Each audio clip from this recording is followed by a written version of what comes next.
Okay, finally we are live here on YouTube. My God, guys, why does it always screw up and take so damn long? Welcome to the stream. I'm happy to see you guys. Whoever's out there, this is Colin. Getting the chat up. I'm gonna test those out real quick, and we'll be all set, man.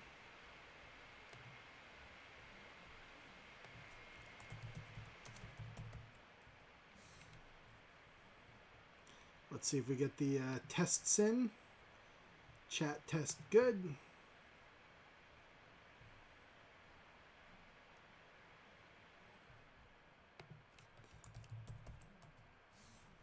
Let's see if it tests from YouTube, from Twitch,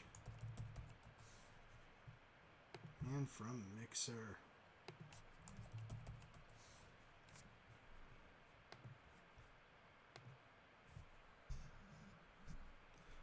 Looks like it all came in.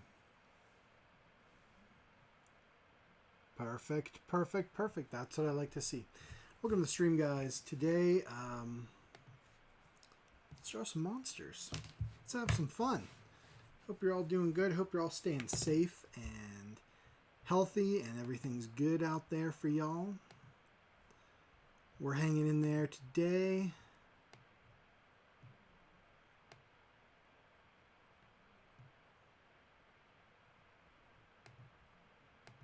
That looks a little better. Today I thought I would draw Appa from the Last Airbender cartoon. If you guys are familiar with Avatar: The Last Airbender. So let's get jamming on that. I'm bringing up some cool images here. Yeah, I think that's good. We can draw that. Six-armed flying airbending buffalo thing. I dig it. I dig it. Like a garden.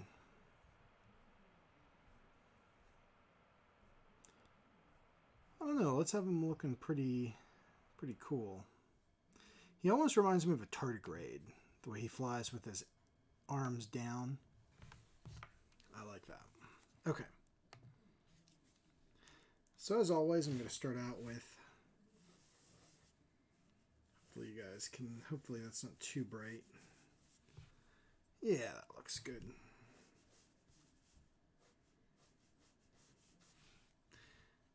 And then we can get into a cool dynamic pose. I think I want him to be flying rather than, sitting.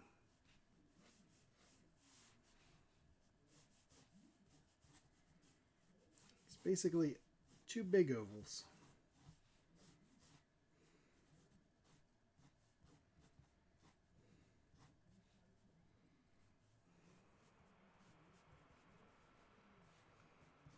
And that big tail. That's pretty generic. I don't know how much I like that.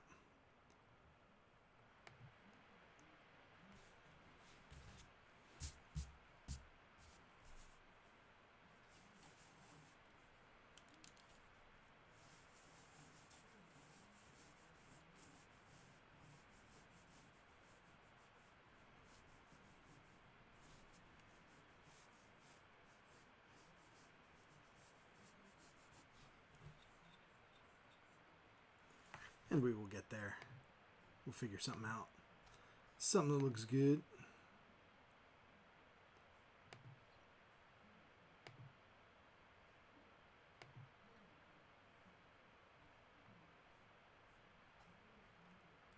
Okay.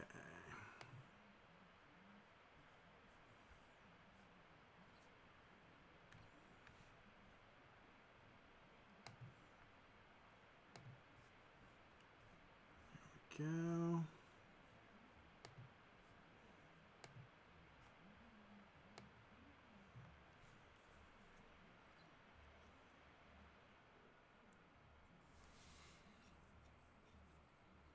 I want a big friendly looking Appa.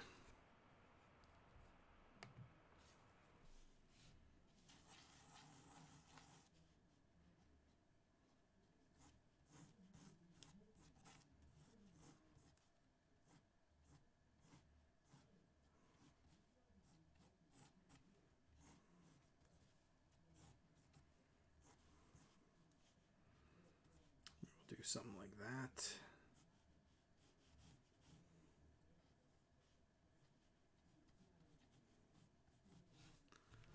Something like that. Hello, Maboosecast. How are you? Hello, Jared Johnson, and hello, Nathan Pincinalt. You guys all jumped in at once. Hello, Marquee Games. Appreciate it, but I'm good. No need to be famous. How are you all doing today? Nathan, you definitely need to get on to Last Airbender because it is phenomenal.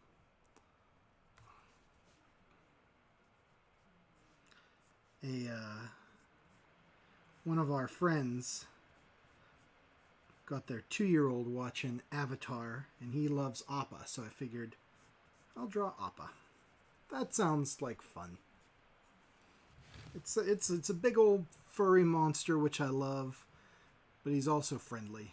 I need a good pose. So if you guys have any good pose ideas for a 6-armed flying buffalo, throw them out there in the chat.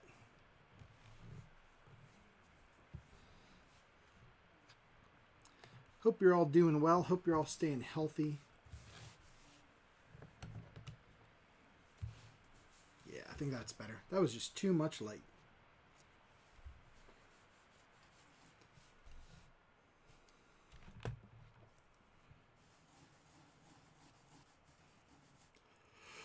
Oh man, we are good here.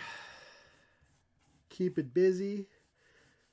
We went out into the wide world today, very briefly, to pick up a prescription. And there were a ton of people out. I don't get it.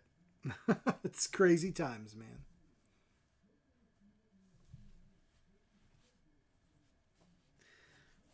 The Binge Tower. Isn't it wonderful, like, modern living? That's a good problem to have.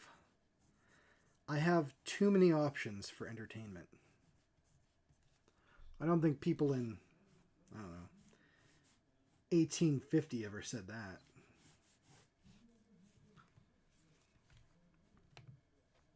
Mostly people from the 1850s had complaints like,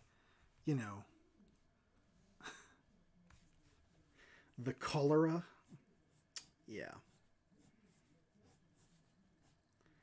I like it.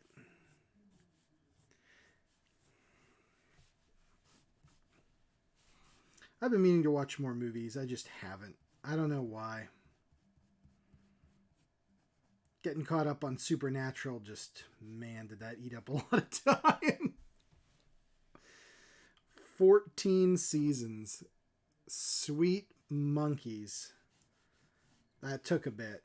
That took some doing.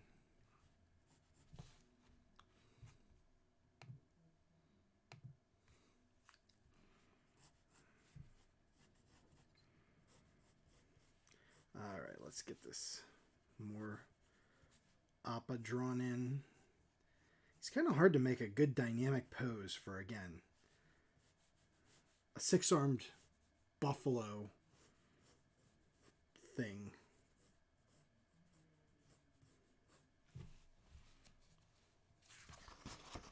Let's go to a new page.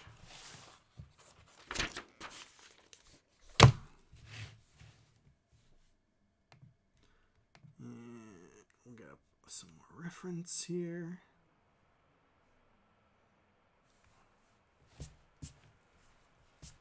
I always like the idea of flying things kind of doing a mid-air turn. But Appa's kind of not built for that too well. We'll give it a try, though. So today is the day Final Fantasy VII is supposed to come out. Unfortunately, we ordered it through Amazon like the day that the pre-orders were available, like a year ago, more than, I think. And now it won't be shipped to us till Tuesday. That's a bummer.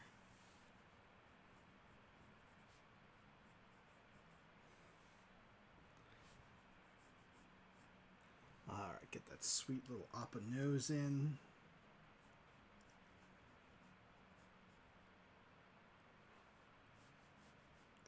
That'll be good. And his cool little Appa ears.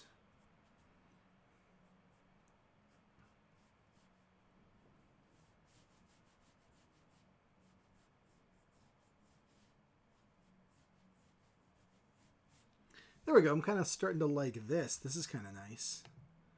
This is a good one.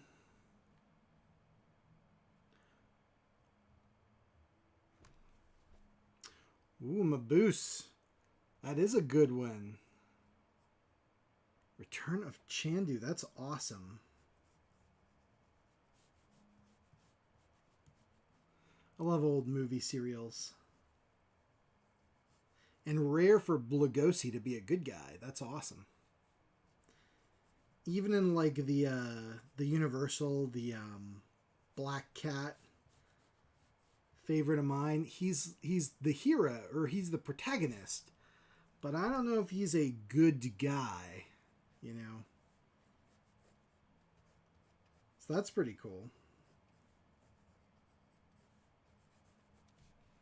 He's definitely not a good guy in the Phantom Creeps.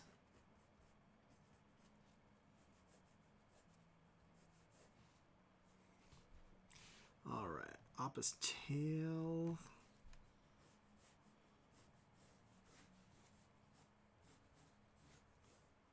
Yeah, I'm a big movie serial fan. I've got a couple old books from the 70s about them, and a number of them on tape and stuff like that.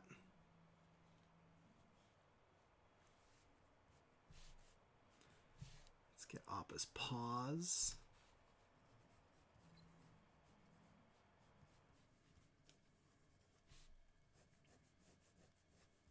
How is Resident Evil 3, Nathan? Oh, man. That sounds awesome.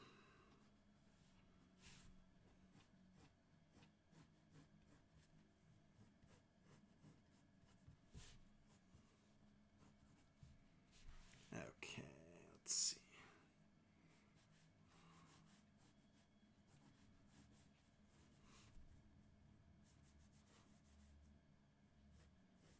Appa's back.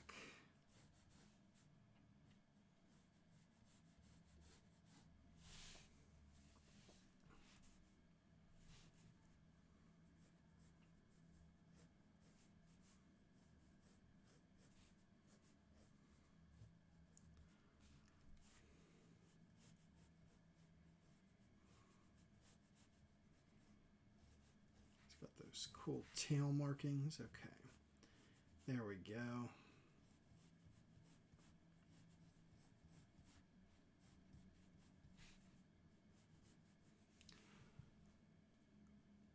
Ah, okay.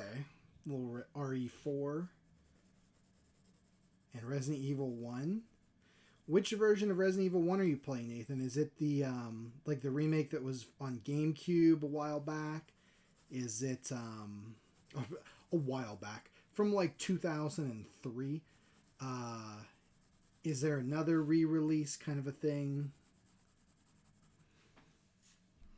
I like that. That's pretty cool. That's a cool look. That's a cool view for Appa. I dig that.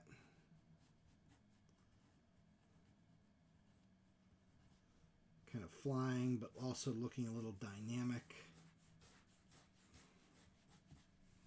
I dig that. Oh, you know I love me some Phantom Empire. Maboose, you got good taste. I've got Phantom Empire. Where is it?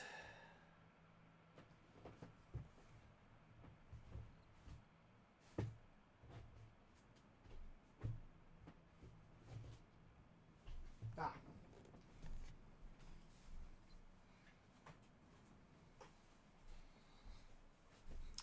I have Phantom Empire on this set, and it's like the worst quality I've ever seen. But it's got Phantom Empire on it, which is great. It has Undersea Kingdom, which is another one that's good. That's got Ray Crash Corgan in it.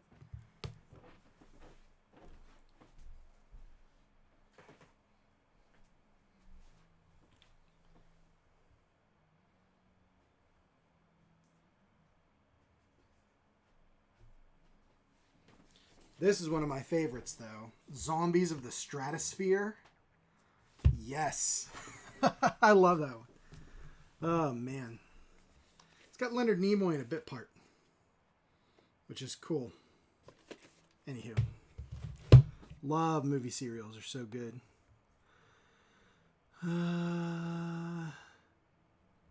Xbox. Nice.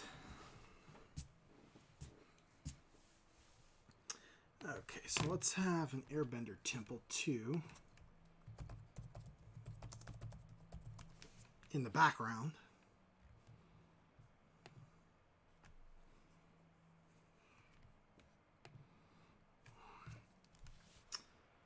Yeah, movie series are so good. I mean, I'd say they don't do anything like those anymore, but the fact that we have TV shows...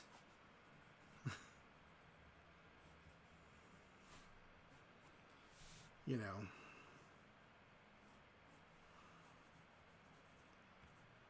But yeah, I do feel even the best TV shows aren't quite like the movie serials used to be, you know? There's just something about it.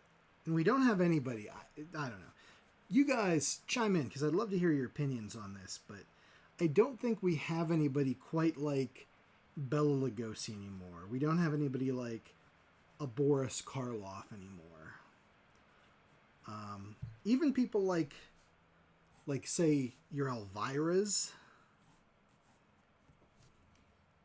I don't know if that's, you know, I don't know if we have anybody quite like that, you know? And that's sad. That does make me sad. Different times, man. Yeah, I'd agree with that, Maboose Cast. Just that vibe to it. Especially the first Star Wars movie.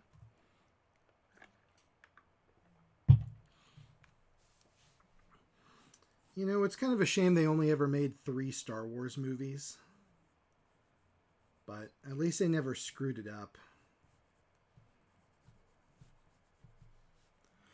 So, that's something, you know. Something to be said for that.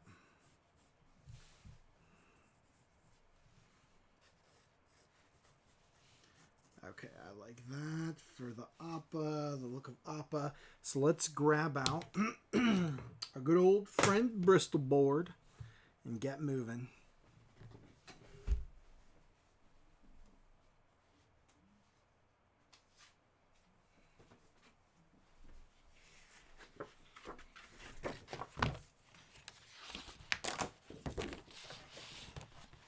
Yeah, I have Boris Karloff in a serial called King of the Wild, where it's like a jungle safari type one, which again, not a lot of movies like that anymore either. I don't know. I love pulpy stuff. What can I say? Tarzan stuff, and, you know. It's amazing how many genres have, like, died over the years, you know? The Western's pretty much like a dead genre. Jungle flicks, kind of a dead genre to an extent. You have detective stuff, but it's very different.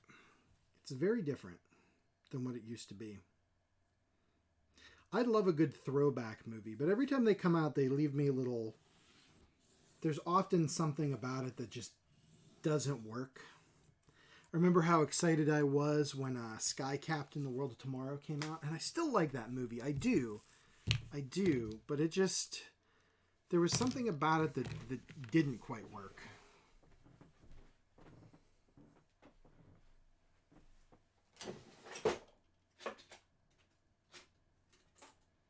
Come here, X-Acto knife.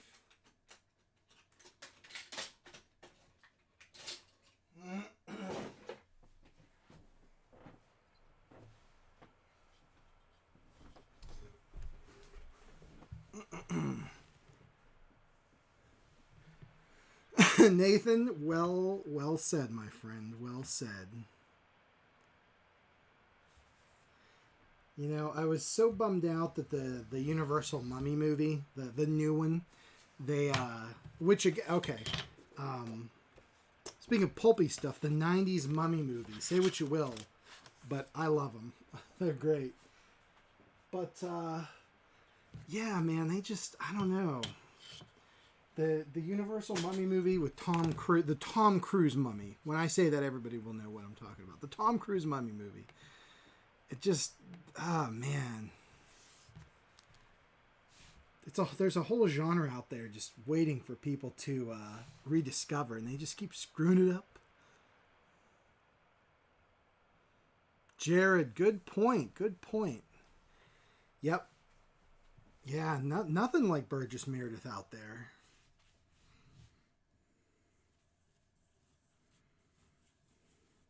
All these like class acts have just, I don't know. It's just not quite the same. But I wonder if people in like the 60s felt that way. You know, if they were lamenting the lack of actors like I don't know. I don't even know. You know, nobody out there like Pearl White anymore. Something like that. Yeah, even when they get to watch Burgess on TV, they're complaining. It's not like the old days. I'm just an old grognard, you guys, I think. Oh, man. Yeah, I hear you on that, Jared. Wouldn't it be great to see some character like really good character actors being like a classic like horror, like a true classic spooky suspense horror movie. Maybe with an old timey haunted house or crumbling castle or something. I don't know. That would be cool. I'd be into that.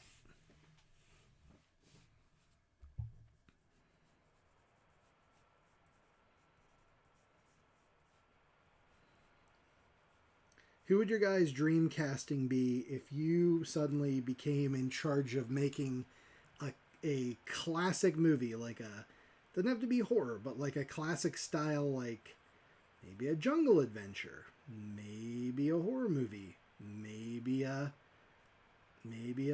Tarzan, like a classic retro Tarzan movie throwback. What'd your guys' ideal castings be?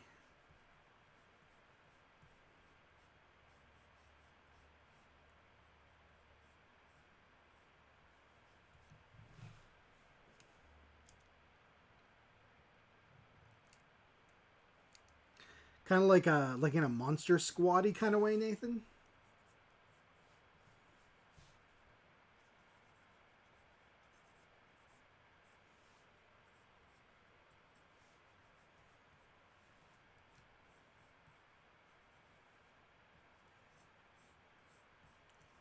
Like with the monsters coming back for whatever reason.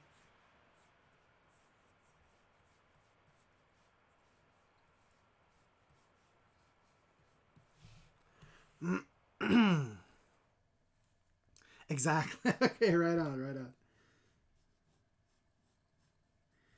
Good deal.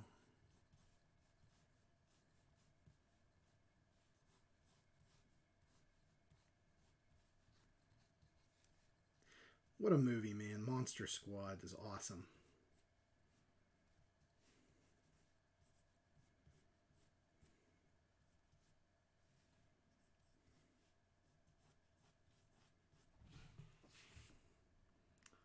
John Goodman, good call. I would love to see John Goodman as like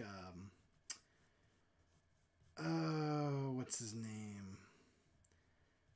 Was it Edward Van Sloan who was in Frankenstein and the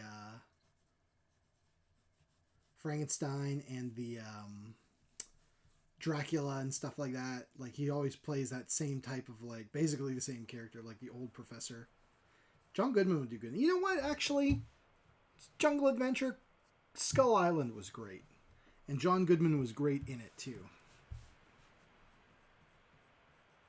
That's a great pulpy, jungly adventure type movie.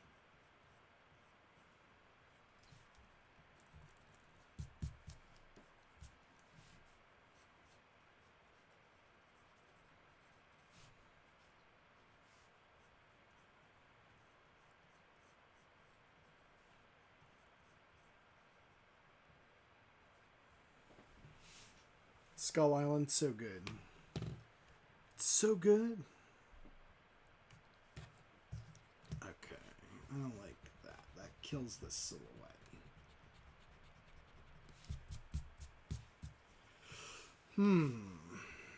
So maybe we could have his back fur tattoos. A little more drastic like that. Up this way. Like so. This has got that big old beaver tail. Yeah, Skull Island was really good. How could I forget about Skull Island?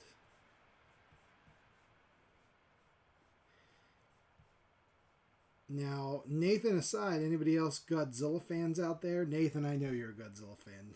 You don't need to chime in, man. Any of you guys kaiju aficionados? Anybody hear about, anybody play Magic the Gathering? How they have Godzilla cards now in Magic?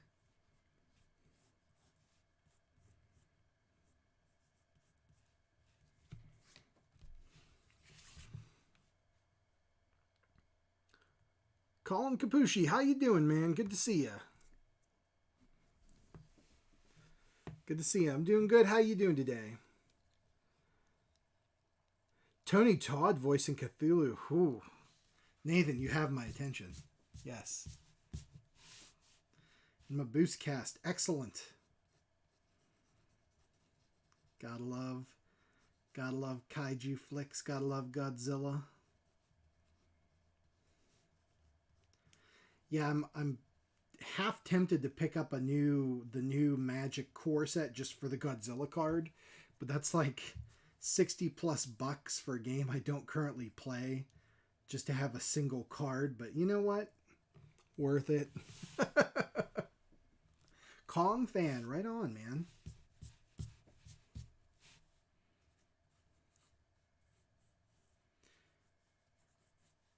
It's amazing to me how with movies and pop culture and stuff like that we've got so many movies that win like awards and Oscars and everything else, right? Like your Citizen Kanes, your what the heck was that thing? Like 3 Billboards Outside of Ebbing, Missouri, whatever all the other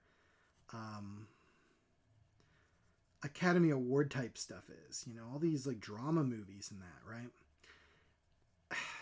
I think that at the end of the day, King Kong, with any luck, we're all going to live to see the 100th anniversary of King Kong. And people are still going to be talking about King Kong. But I don't think in 20 years, people are going to be talking about 3 Billboards Outside of Ebbing, Missouri. I think that Citizen Kane, don't get me wrong, the way it's shot and everything and all the stuff that it's added, other than the fact that people keep saying it's the quote-unquote best movie ever made, I think if people stop saying that, that movie would go away too. There'd of course be film fans, stuff like that, but at the end of the day, people are going to remember Kong. People are going to remember Kong for another 100 years. And all this other stuff, I just don't see that happening.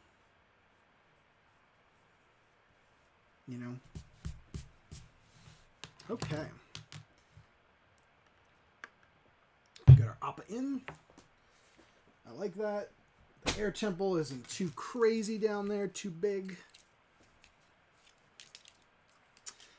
Yeah, I'm super pumped if they keep going if they make the next MonsterVerse movie as good as Skull Island and Godzilla King of the Monsters was. I'm going to be very, very happy. I'm very excited because that stuff is the best. Monster stuff is the best.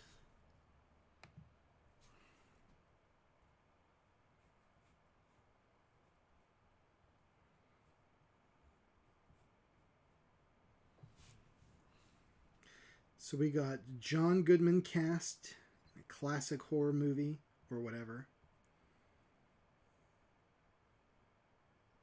Whatever kind of movie. Sounds like fun.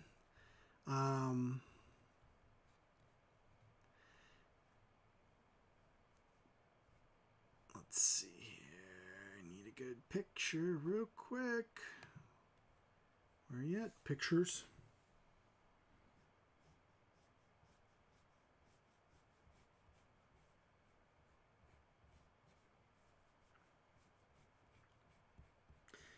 Somebody correct me here, but Lance Henriksen is still alive, right?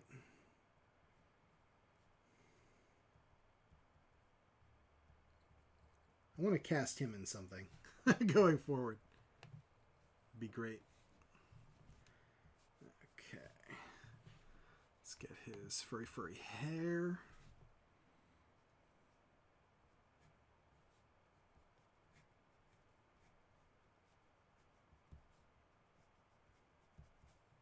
And then get those sweetie eyes in. Oh, Appa, he's so cute.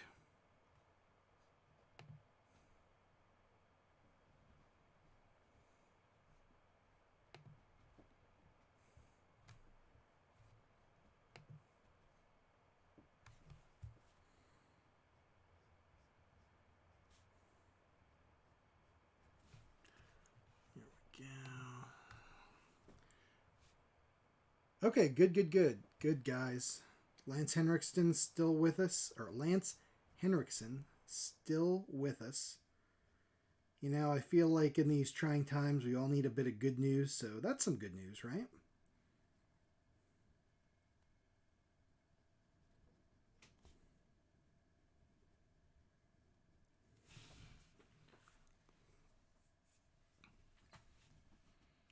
All right, let's get these cool horns popped in.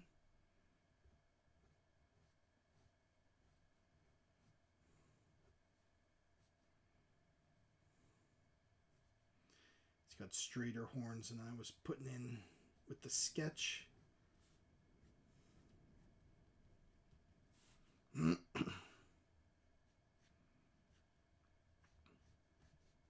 So anybody else been watching anything interesting? Offbeat Maboose, I apologize to you. I still have not watched the Luchador Red Riding Hood movie.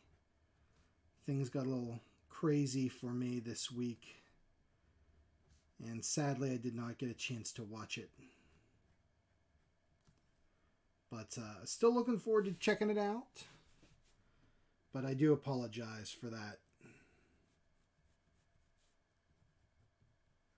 Actually, I haven't watched anything. I have no, other than Supernatural. My wife is a big fan. We've been getting caught up. So the free time spent doing that. But I didn't even watch John Carpenter's Body Bags, which I was so excited for.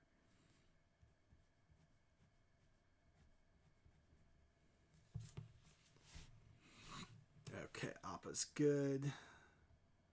Does he really, Jared? That's crazy. I don't think I ever knew that. I've only seen that movie like maybe once. Maybe.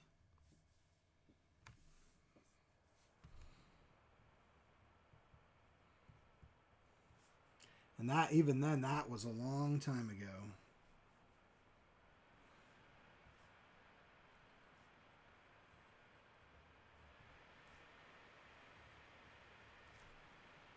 There we go. Starting to look kind of fun, kind of furry. Getting it done. That's how we do it.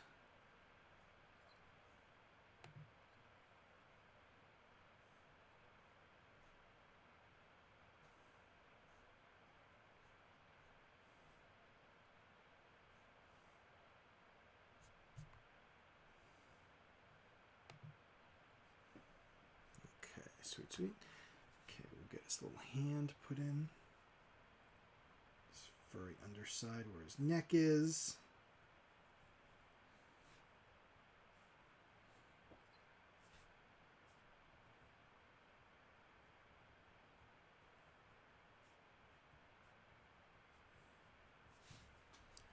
that going. Hey, werewolf movies, outstanding. Anything good? Any standouts there, Colin?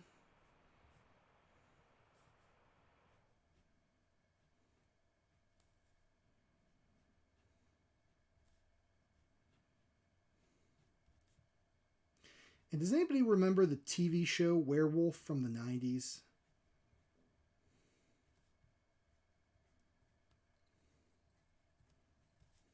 I think it was on Fox. Cool as heck ad for it. Like the print ad was so cool, but the show itself was very strange. Very weird. Really, other than him being a werewolf and him using that to like fight crime, there was no additional supernatural elements. Very weird. And Voyager lately, fourth season, right on. That's the 7 of 9 intro season, right? Yeah. Yeah, because Scorpion's in that, the two-parter with her. Now, I gotta ask, and I won't be mad, Nathan, did you guys end up finishing Picard without us?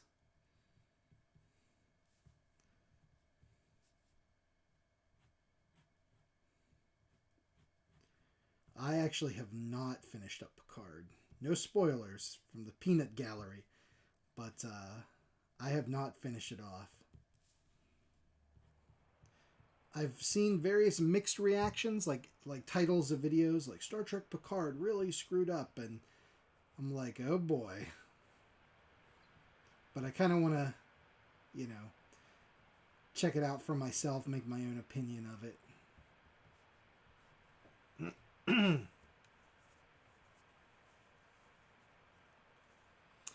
Hey, Wolf, that's a good one, man. I feel like that's one that doesn't get a lot of play, especially when talking about werewolf movies, So good call. And Jack Nicholson, again. Can't go wrong with Jack Nicholson.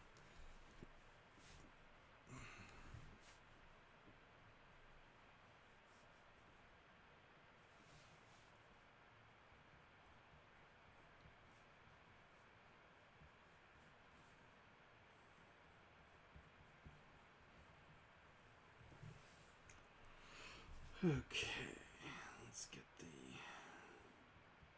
his fur tattoos put in. Appa, what the heck, man?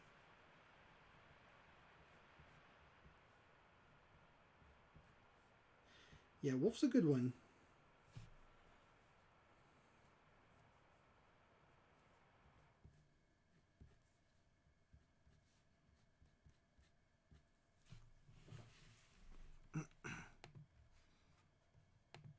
I'm thinking about rewatching the Wolfman remake, the Universal one from a couple of years ago.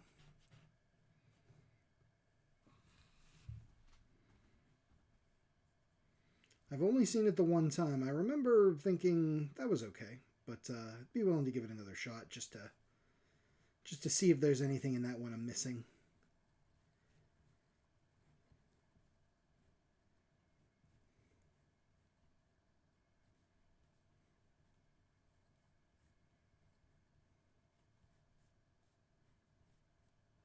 Okay, there we go. Let's do the head parts.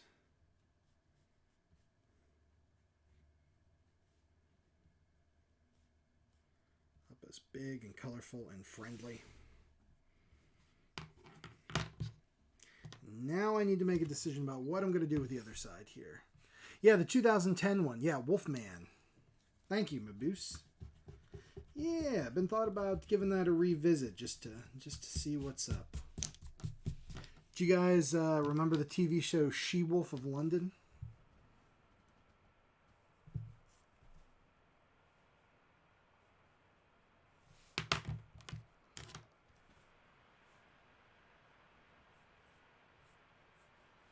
It would go like that. His fur go like that.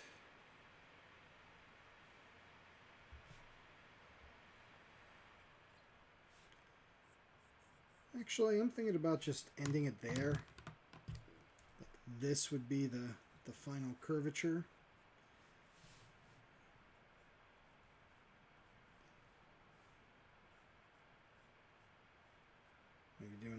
for the hand, like the hand's coming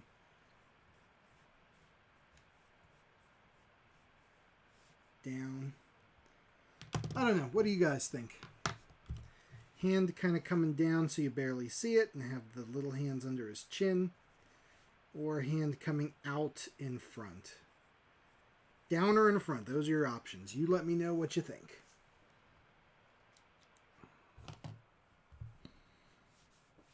While you're doing that, I'm going to erase some of this, because I think I'm going to do the clouds just in with the marker. No ink on that. So let's get some of the silhouette area erased so we can see what we're looking at and make some decisions. If you guys could pick any two monsters and have them fight in a movie, who would it be? Like you could have, you know, like Frankenstein meets the Wolfman or whatever, or Dracula meets a creature from the Black Lagoon, or the Invisible Man fights Godzilla. What would you guys pick? Godzilla and Gamera, yes, that's a good one. I think fans have been wanting that for forever.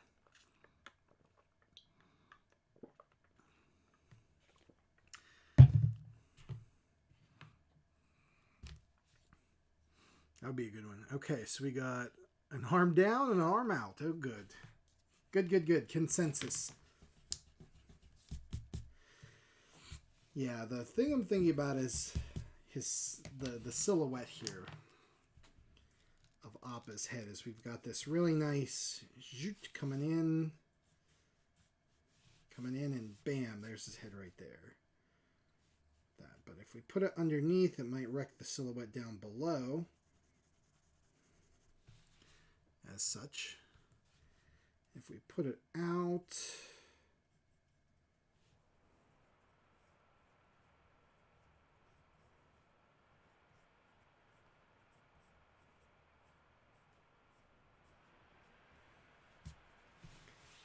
I don't know.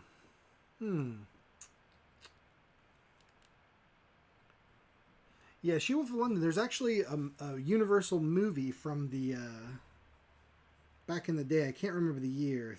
40. No, maybe it's earlier than that. 30. I don't know. But I'll look it up. But She-Wolf of London was a TV show. Very strange. Ran for 3 seasons.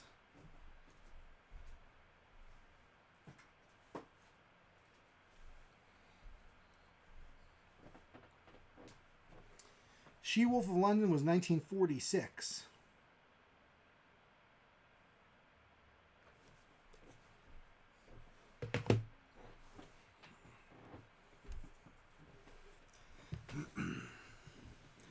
Ooh, Invisible Man versus the Island of Dr. Moreau. Nice. Mr. Hyde and Frankenstein, that would be great. What if, oh, you know what would be a great concept? I'm going to make the arm coming out. I think that's going to ultimately serve purposes better than this here. I think we're going to do that. What would be great is if, like Dr. Jekyll, right, made his serum, and he didn't know this, but when he was Mr. Hyde is building Frankenstein's monster in a secret lab. So Dr. Jekyll kind of has to track down, like, the whereabouts of what he was doing when he was Hyde, and, like, finds the secret laboratory that Hyde set up with the Frankenstein monster that he's building in it. That would be great.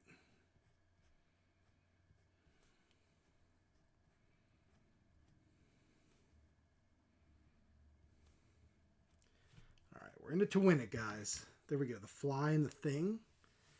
That's a good one. Kind of a 50s mashup.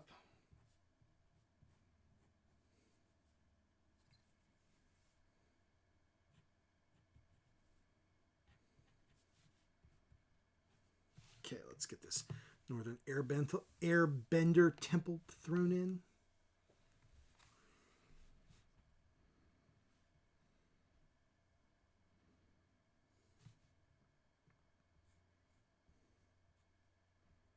And I'm not going to work too hard on this airbending temple.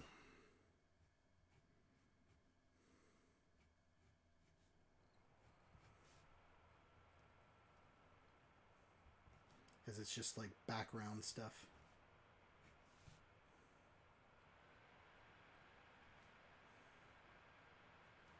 Just to give you the impression that there is a temple there.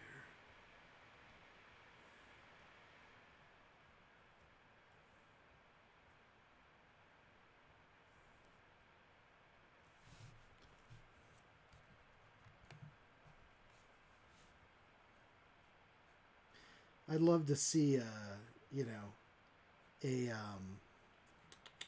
slasher one, like Jason versus Michael Myers would be cool. I would dig that.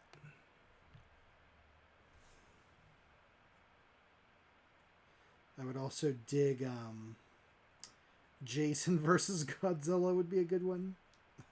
I don't know how you'd accomplish that. That would be quite a plot. I'd be into that though. You can have Army of Darkness like Ash from the Evil Dead fight anything, and it works, like Ash versus Dracula, Ash versus Frankenstein. And don't get me wrong, I love that, but it's almost too easy. He's like Ash is like custom made to be able to fight monsters.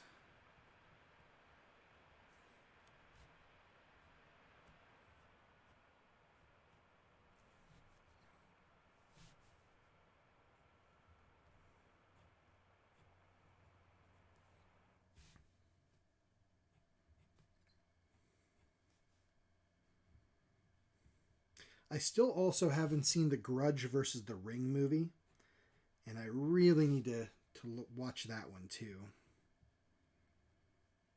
I love the premise of that movie. The only way to get yourself ungrudged or whatever is to watch the Ring movie, and then the two girls fight over who's going to get to kill you, and thus you get to live. Beautiful. All right, guys, that's the inks for now. Let's get out the markers. Metaluna Mutant versus Fluffy from Creepshow. Damn.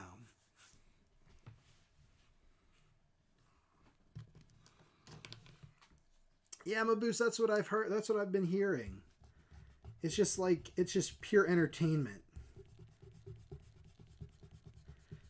I remember seeing the girl from The Ring throw out that pitch at a baseball game to like promote the movie. I'm like, yes, this is whatever's happening. I'm 100% behind it.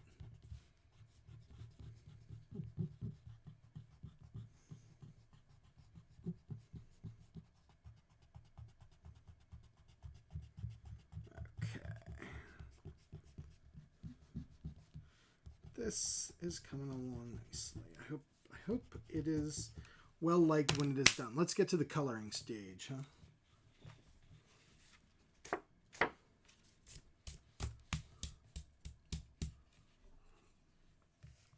We'll get right into it.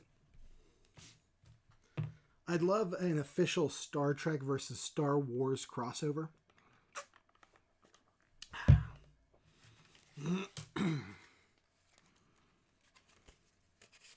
Maybe the Trek people somehow get sucked into the Star Wars universe, and then they have to unmake everything that's not the original Star Wars trilogy and the Ewok movies and the holiday special. Just wipe the board. And the Mandalorian. That can stick around. Everything else can go straight to hell. That would be fun.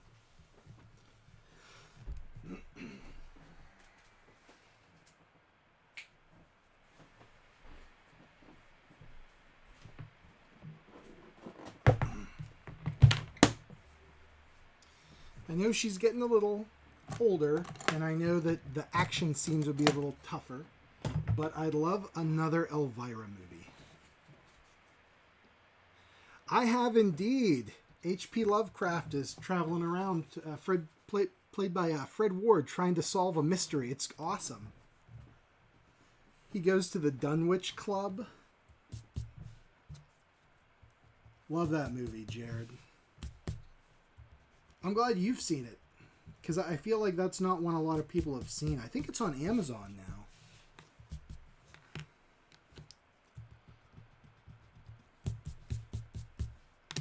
All right, guys, let's get some blue skies up in there.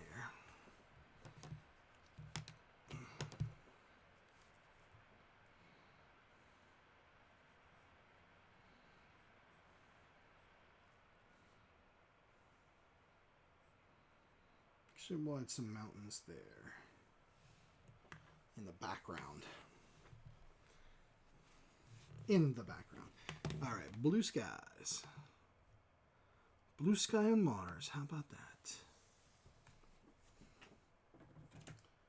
So, what are we going to use for blue? Let's start CR00. That's nice.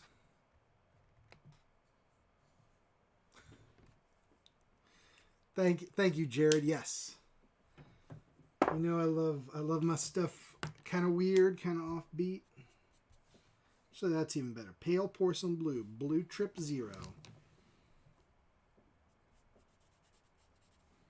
I'm just gonna quickie rough in here where there are no clouds.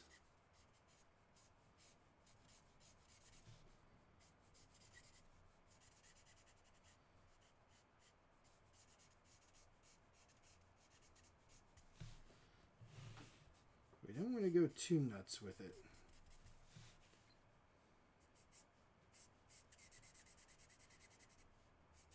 Yeah, doesn't he fight? There's like a goblin under some guy's bed. He's looking for the Necronomicon, right? And, crap. Who is the bad guy in that movie? David Warner, right? Is it David Warner? Mixes that pulpy noir detective stuff with H.P. Lovecraft. Oh, yeah. That's right up my alley.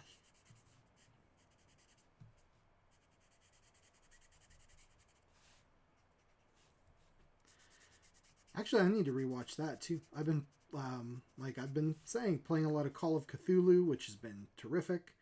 And so I'm looking for more Lovecraftian influence stuff.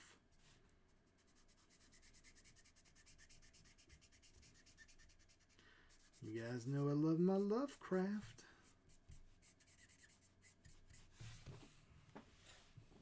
Okay, let's see here. There's a lot of eraser. There we go, pencil lead right there. Some of these colors, like these super light blues, do not take well when the dust from the pencils is introduced to it. So you got to make sure everything's really cleaned off real nice.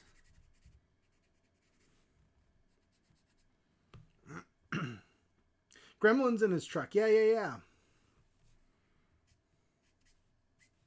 It's like a little Muppety thing. Oh, and we just smeared the ink. Good. That's totally intentional. That's what I wanted to have happen right there.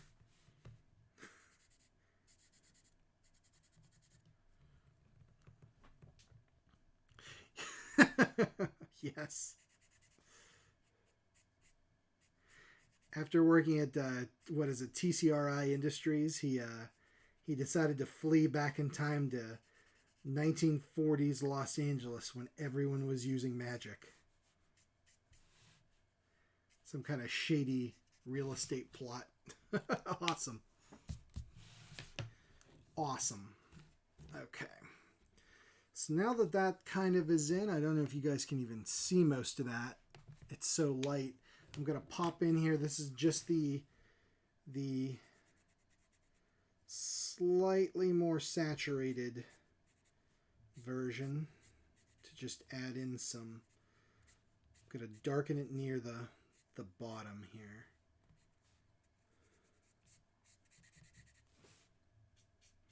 As we go down towards where the ground would be.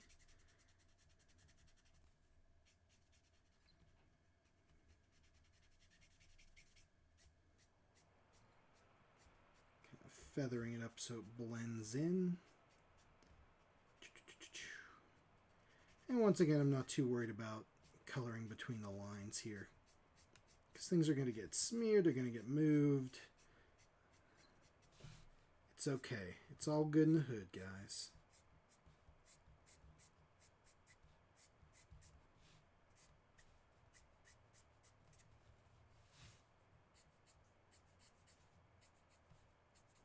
There we go. Okay, cool. So that's coming in.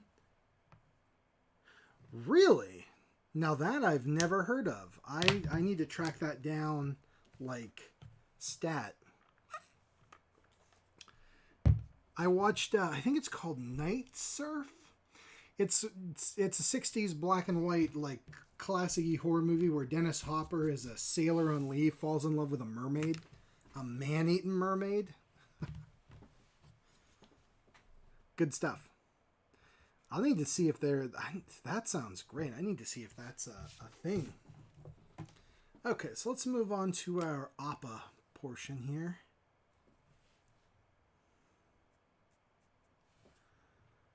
Yeah, that'll work. Okay, this is clay. Earth 44, and I'm going to go in...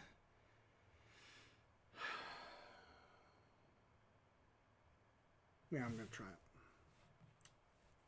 I'm going to go in on his tattoos. I know it might not be the exact right shade of brown for his furry tattoo, but we're going to give it a whirl. We're going to roll the dice, guys. We're going to see what happens.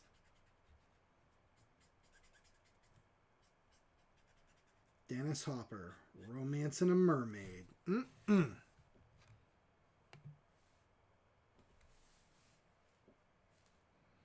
Jared, that's awesome. I'm definitely gonna need to look that up, because that sounds interesting. I love that the protagonist, they just name him H.P. Lovecraft. Little on the nose, guys, but you know what? It works.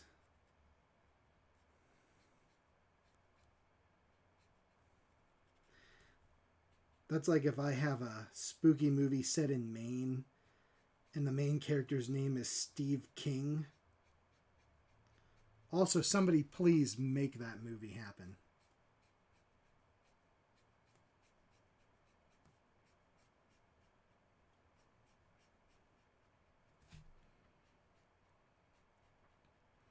Yeah, Stephen King should write a book where the main protagonist is named Steve King, lives in Maine, is a writer, has dealt with the trauma of childhood bullies, and has to fight a supernatural threat that makes no stinking sense. That's his magnum opus, man. You think it's a Dark Tower? Nope. It's Steve King's new book, Don't Go to Maine.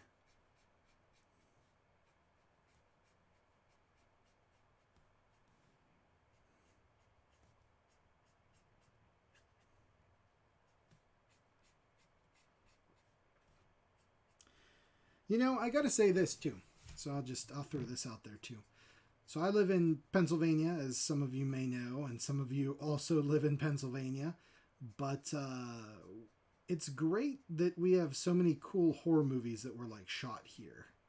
You know, I would think that if I lived in Maine, I'd be so excited about more Stephen King stuff. Like, I'd be so happy that all these cool books that he writes are set there.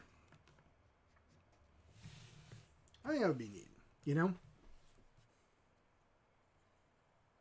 Witch Hunt. Huh. Yep, never heard of it. That sounds cool. I'm going to look that up. What year is it from, Jared? Is it from the 90s?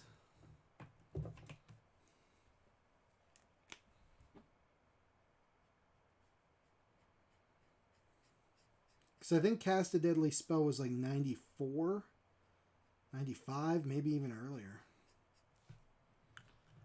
Okay, so I need a very desaturated,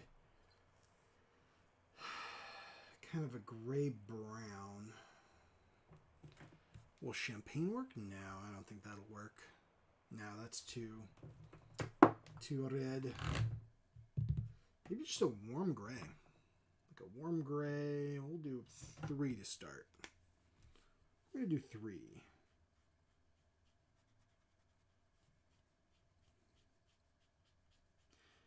I like it. I like the color. I think it needs to be darker, so I'm going to go in with warm gray 4 when I'm done with his Appa's sweet, sweet cheeks. Sweet cheeks. I'm going to color his little face mask here too, so it gets away from the tint. All right, let's go in with the 4. That's better.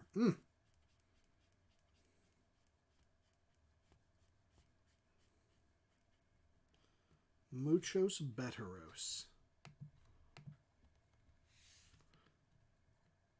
Okay, Witch Hunts 94, Cast Deadly Spell. 91, I didn't think it was that early. Wow. Awesome. Fred Ward, man. Wish he had done more genre stuff. Love the dude in Tremors, of course.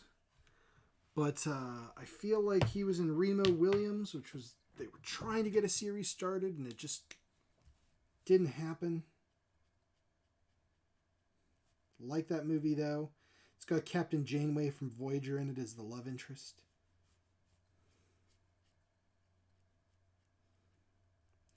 But, yeah, he was in Tremors 2. I don't know what other sci-fi movies was Fred Ward in, because I like him. I like him in a lot of stuff, but wish he would have been in more, like, sci-fi kind of stuff. Okay, and then that nose is pretty dark. And we'll go in with a white highlighter afterwards.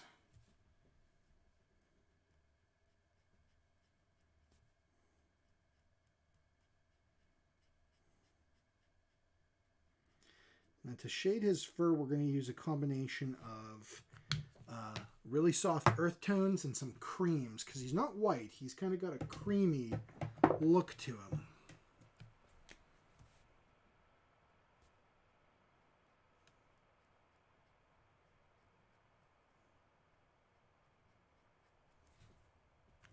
Little shadow on the nose, and let's do his cool horns. Darkest part of the horn there. Lights coming in from the upper right.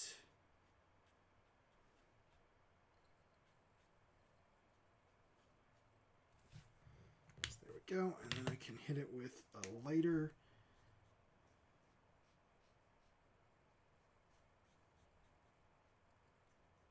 Yeah, Remo Williams is cool. Tremors is great, man.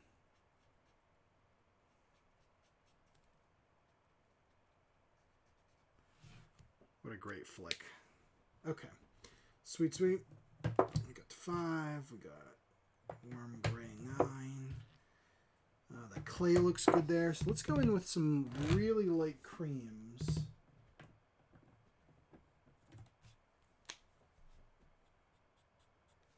I think yellow red 20 is even too saturated for my tastes.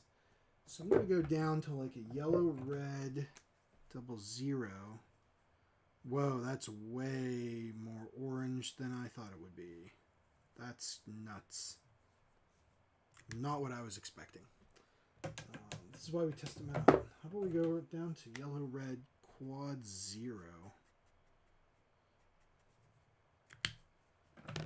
Barely see how about 000. It's a little better. I wish it was more creamy, more yellow. We might have to mix them up.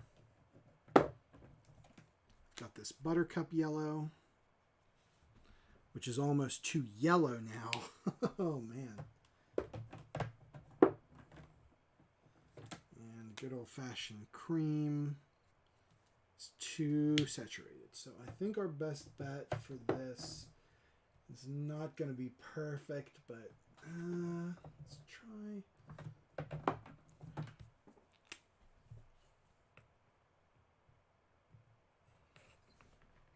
Tremors, yeah, Tremors 2 is excellent. I still think the first one's better, and this is perfect. Earth 000.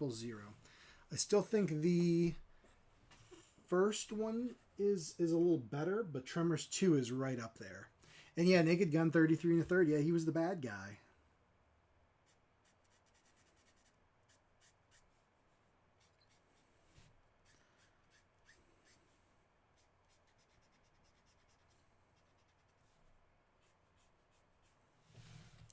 I don't know if I'm liking that or not, actually.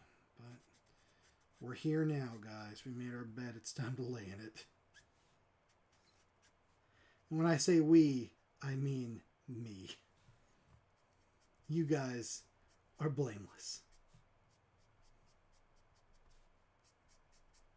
Works okay as the shadow there. I want to get that kind of pale white creaminess in there that's so hard. Yeah, brick white. That might work. Let's find out. Let's see what it dries like. And I have pearl white here. Actually, that's not bad. Especially for shadow colors.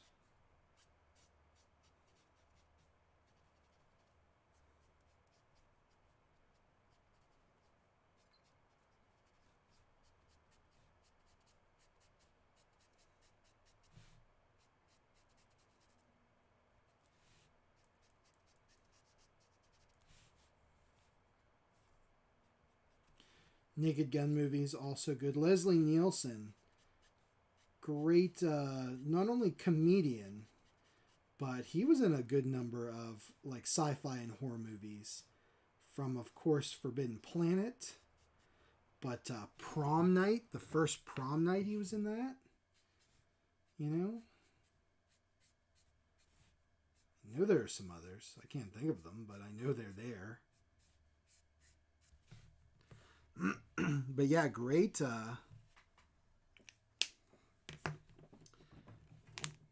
Great sci-fi like royalty right there, you know? Just by being in Forbidden Planet, he's sci-fi royalty.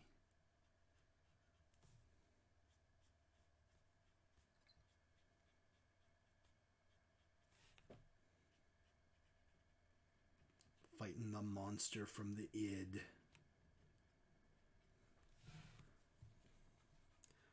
Hi, Bear. How you doing, man? Good to see you. Kathleen Freeman is Ma.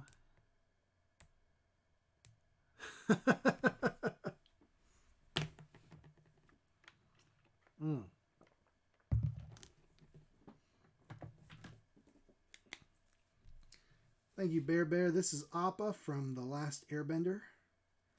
He's great. One of my favorite TV shows, or favorite cartoon shows. It's a great TV show, but it's as far as cartoons go, one of the best.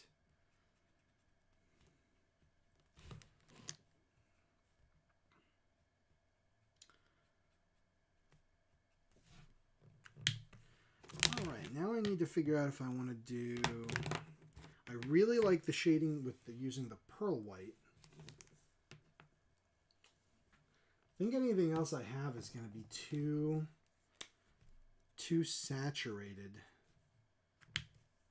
for him. So we're gonna almost take him to just the pure white.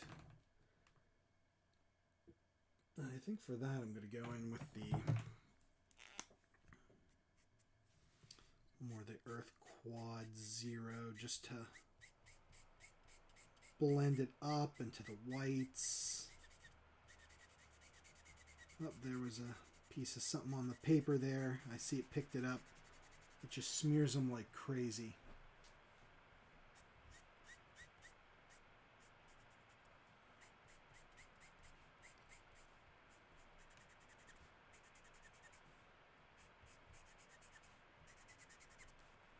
Yeah, that's nice and chill enough. Let's see if I can lift up some of this blue here with the colorless blender.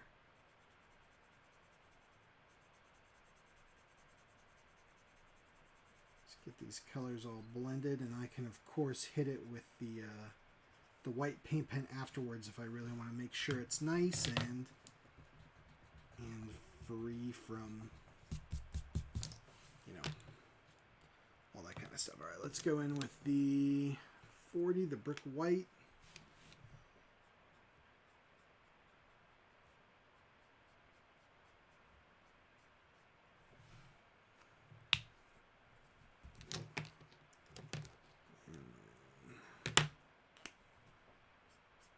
The Earth 000.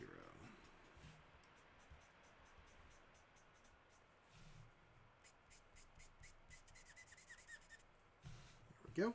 I think that's coming along pretty good. Let me take a look here at the picture. Yeah, I'm liking how the shading's coming along. If you guys have any comments or criticism about the drawing, stuff that I need to fix, let me know, and I can work on that. Let's see. Bear, this is actually going to be a gift for a friend. So,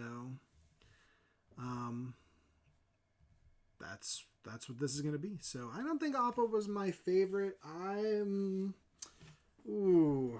Favorite Airbender character. That's tough. There's so many good ones. I really like Zuko's arc towards the end of the series. That was really good. I really enjoyed. I really liked. What the hell is her name? From the Kyoshi Island Warriors. I can't remember her name, but she was cool. So a lot of good characters on the show. It's hard to pick, but Appa's good. They're all good. Probably, you know what? My favorite character, General Iroh, hands down. Wise old sagely uncle, played by Mako or Mako, whatever. The voice of Splinter from Ninja Turtles the movie. See, Jared, Ninja Turtles the movie. It keeps coming up, man, because it's the best. Let me get the colorless blender again here.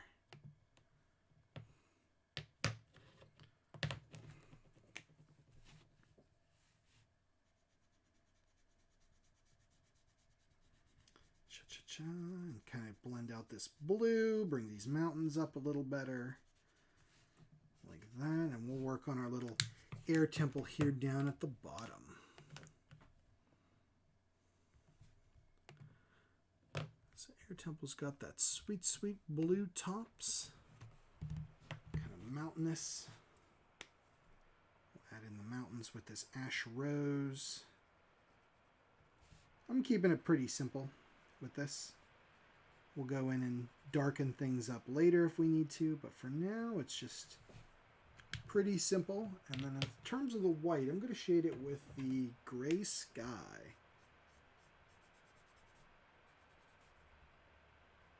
Like that. And blue roofs. And we're going to go again light, so I'm going to use a pale bluish gray. Anything that's in like the ones range. Like this is 91. The 1 means that it's going to be pretty desaturated, and that's what I want. I want the temple to just kind of fade into the background real nice. It's not what you're supposed to be looking at. It's just a little detail. It doesn't need to be anything crazy.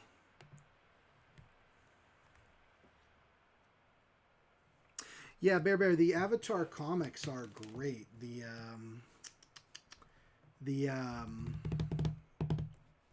I can't think what I was about to say. They're good. They're really good. Whoever wrote them really captured the characters' personalities very well. I was very surprised by that when I first read them. Okay, let's go in here with darker. I'm going to use a warm gray 3, and just anything that would be in shadow, I'm going to hit it with warm gray 3. As such. Just to kind of keep everything nice and shadowed and give some dimension to some of the things. Again, not going crazy with it. Just spout them in. So that's turning out pretty good. I'm going to do cashmere around his eyes. He's got kind of the yellow around his eyes. I think that's pretty cool. So let's start adding in, I'm liking this. Let's start adding in just a couple of detail things. A little bit of dark under the underside of these. I think they're staircases.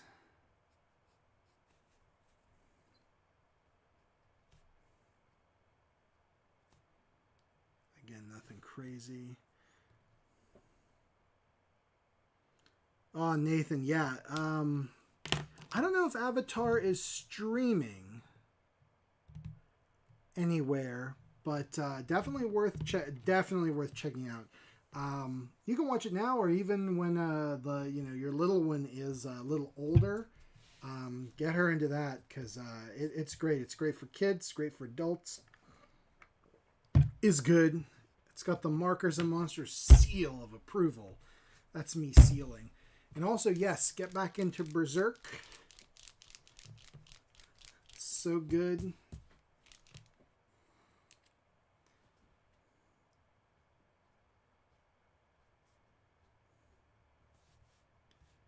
One of my favorite mangas of all time.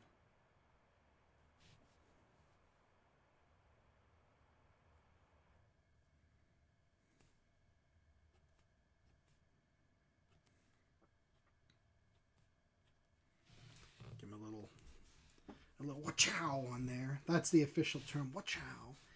Now I'm gonna start making puffy little clouds here and there.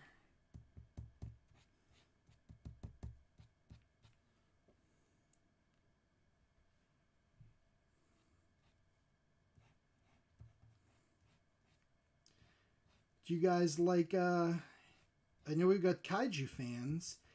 Any of you cats out there into anime, manga, horror? I like a lot of horror and fantasy stuff. That's thus Berserk.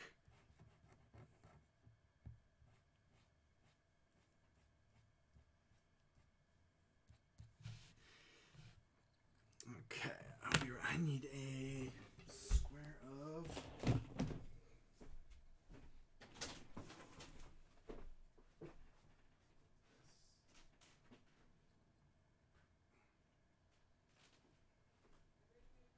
Yeah. Yep. Alright guys, to make our cool clouds, I'm going to get a square of white gold. Yep, toilet paper. And just kind of dab here in the white paint. Smear it around.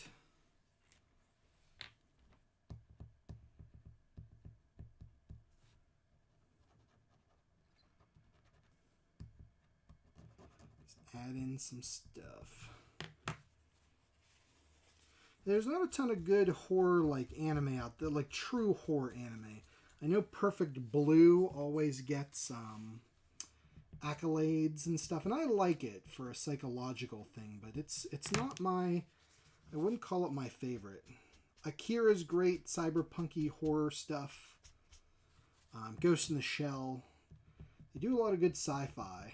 A lot of sci-fi has horror elements in it, I think.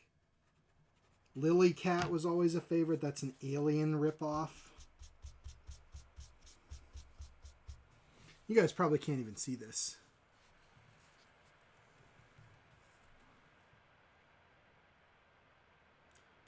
Let's see.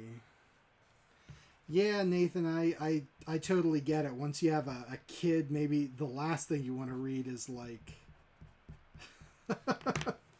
super ultra violent manga where children die on the regular. I get it. I get it. I get it. Bear disappeared right now. I went and got a square of toilet paper to use in my drawing.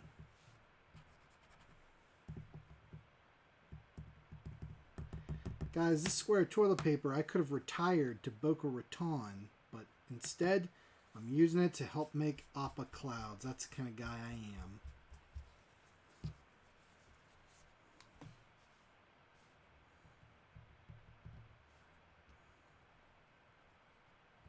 And down here, we're going to make them a little more concrete.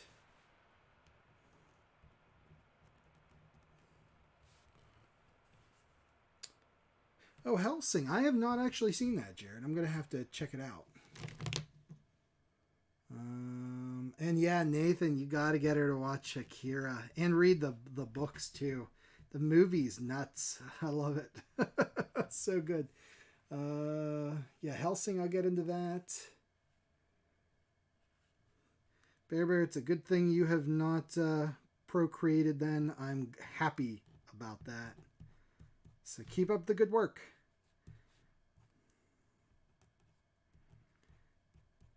And let's see.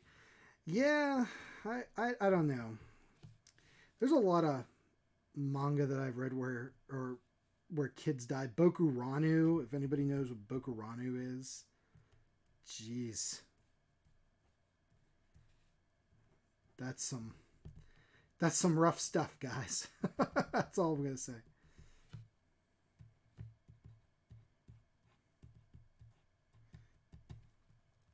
But yeah, I'll check out Hellsing. I've like I can picture the main character in my head, like just from the box art of the DVDs or the whatever. But you never actually got into that. I'll check that out, man. Thanks for the recommendation.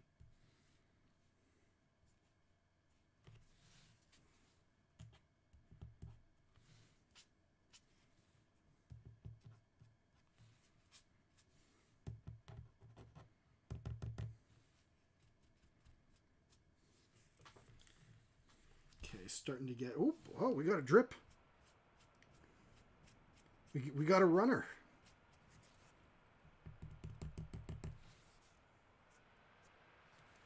Now that some of these are starting to dry up, I can kind of do the old smeary technique here on some of them.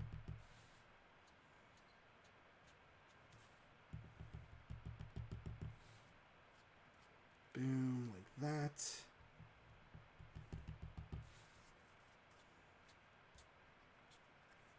Get that misty look. Kids do die a lot in anime. And Fist of the North Star, yes. That's a good one. I love his crazy screaming. Where he's got that super high-pitched punch you so hard in your pressure points that your face explodes. Wonderful stuff.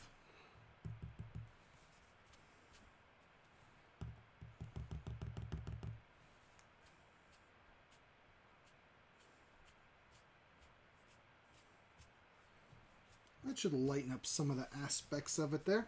Almost looks like a snowstorm, but I don't dislike that.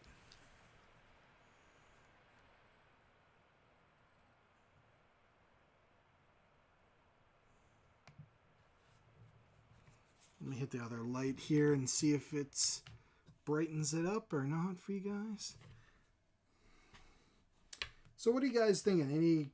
Any comments about the drawing? Anything it needs? Anything that needs altered or changed or adjusted in any way? Now is the time.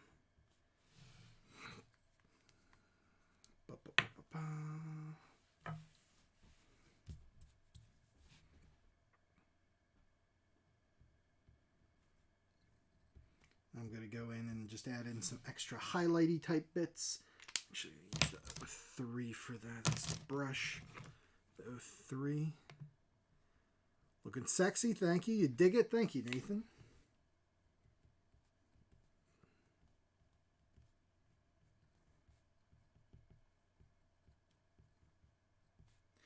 Yeah, this is gonna be good. I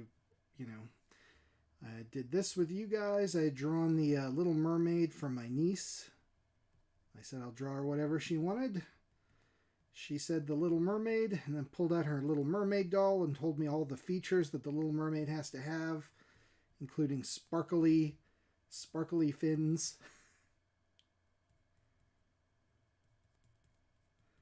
And she's got a top, you know, her seashell bra, but to my 3-year-old niece, it's a top.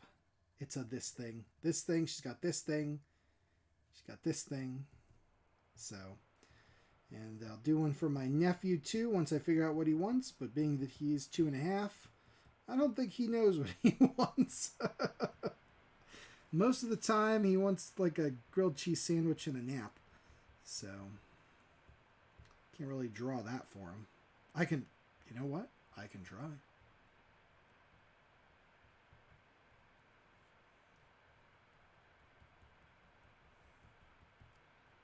There we go. Let's see. Okay, Bear, what do you think?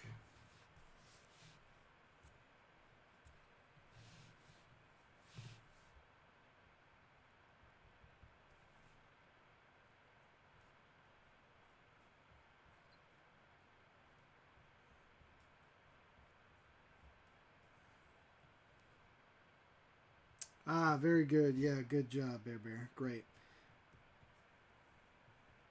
Okay.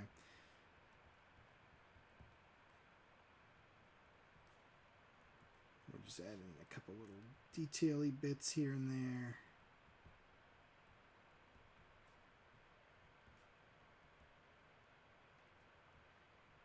Anybody out there into El Santo movies?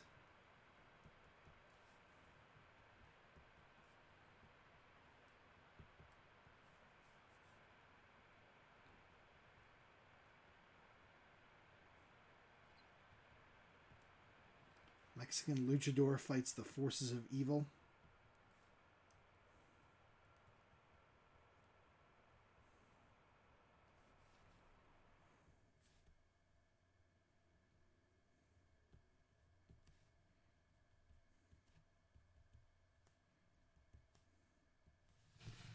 That's pretty good. Mm-hmm. So, yeah, I dig that. I think this turned out good. I'm happy with it.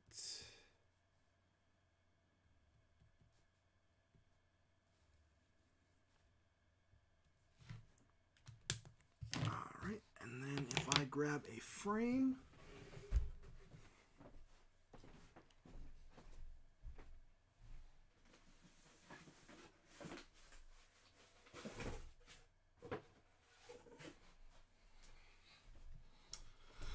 and we can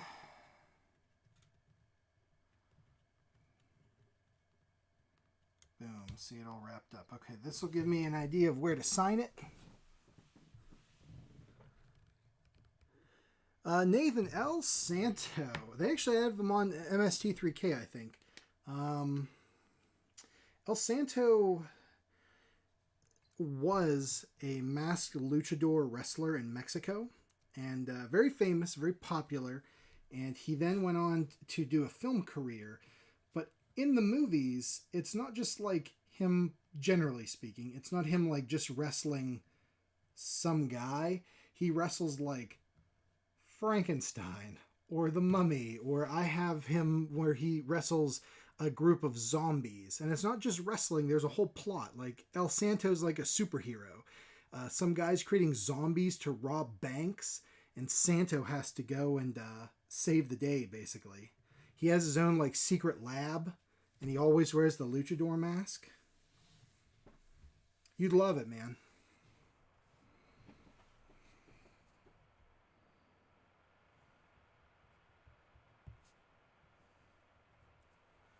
Okay, there we go. Call it 20. Perfect. Yeah, El Santo is great. I recommend watching. Yeah, the only one I have on DVD is him fights the zombies, which is the DVD sitting right there. I don't know. I don't know where it's at. It's somewhere in this house.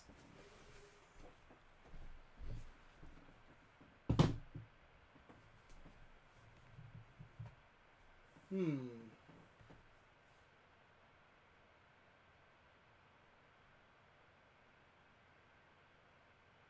Yeah, I'm not sure where it's at off the top of my head. I'll have to look for it. But yeah, so he fights all kind of creatures, mad scientists and spies and bank robbers.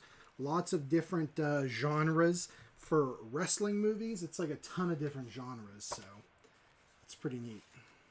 But definitely worth checking out. Yeah, I don't know which ones they have on early MST3K.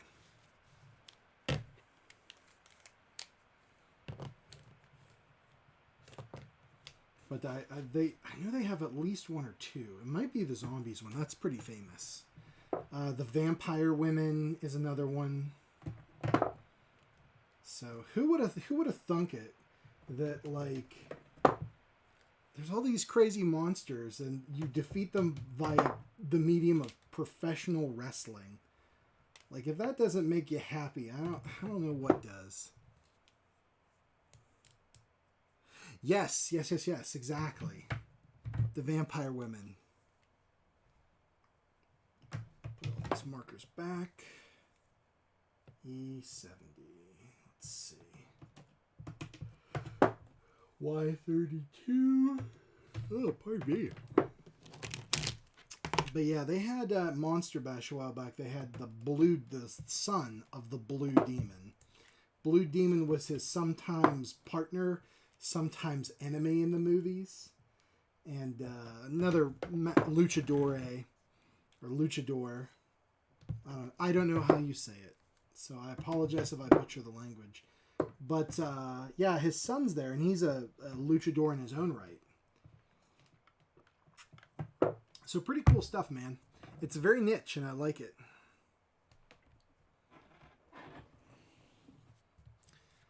So there is Appa. Let's get into something else. Something else fun. That took way less time than I thought it would. I thought it would take up the entirety of the time we have today, guys.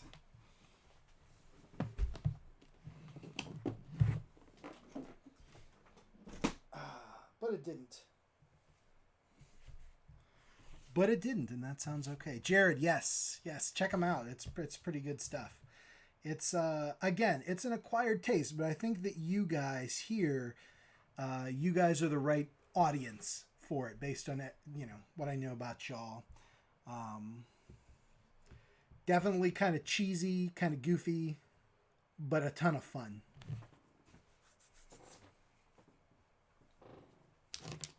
Alrighty, let's get out the sketchbook.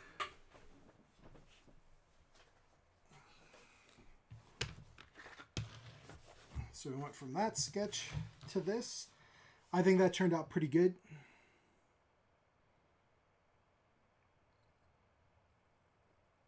Draw myself. You guys, I only draw cute monsters. Come on. So I think that turned out pretty cool. I dig that. And that'll be a lot of fun.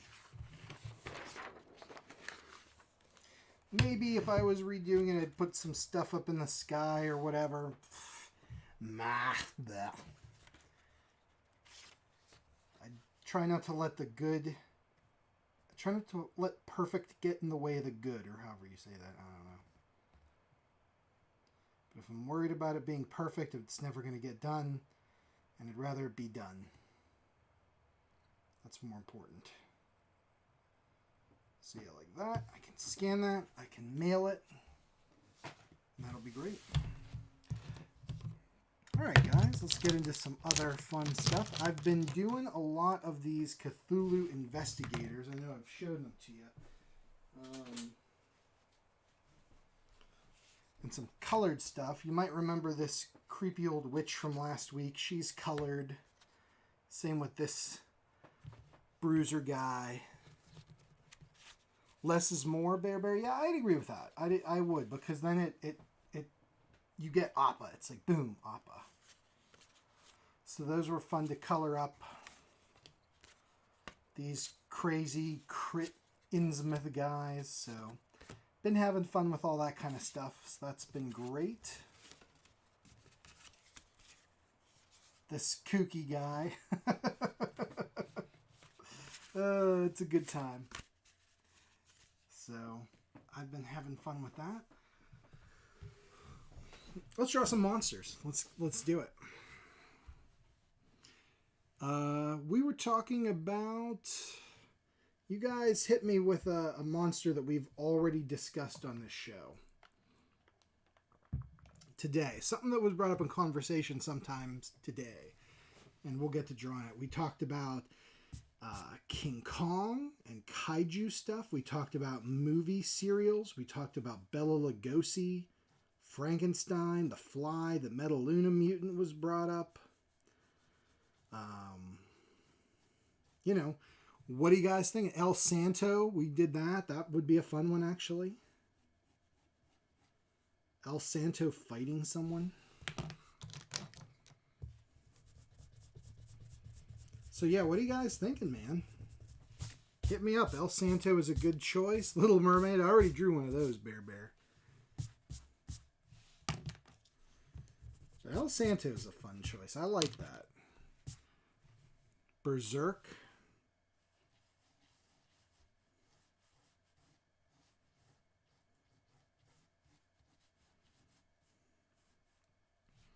Wrestlers are hard. Like, the poses are so...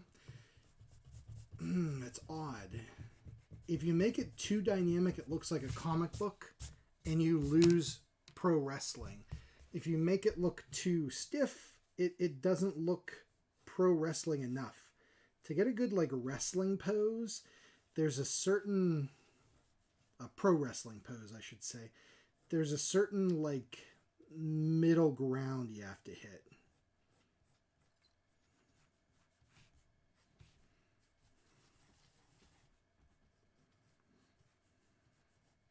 You know, drawing like comics and stuff, you want to go extreme, but then it loses it. El Santo versus a Graboid. Oh man.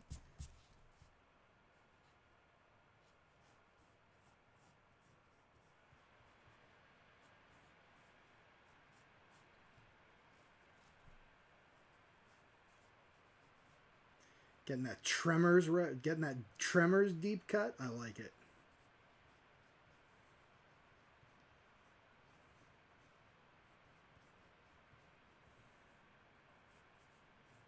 Miss October 1973. Reminds me of things I want but can never have. That's from Tremors 2.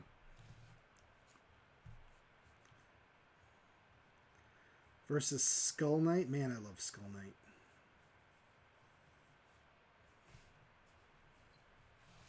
Need a good wrestling pose.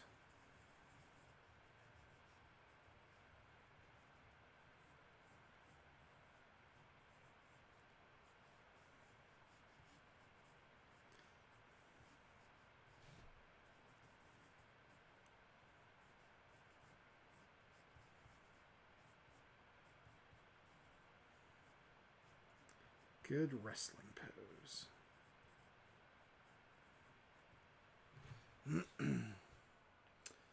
Tiger Mask. Never heard of that. Never heard of that one. Let me bring up a good reference photo here of El Santo. The Silver Saint.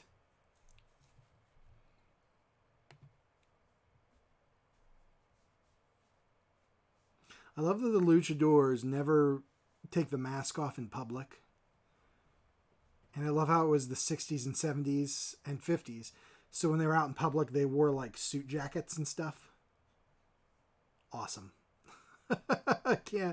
Awesome. Can't beat it.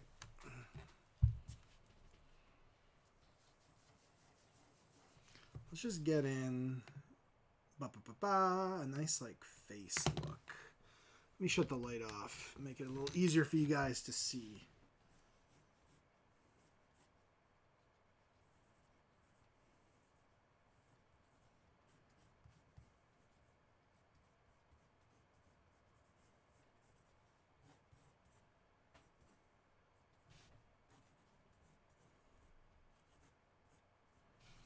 Okay, that's a good head. Let's get a good look at the mask here.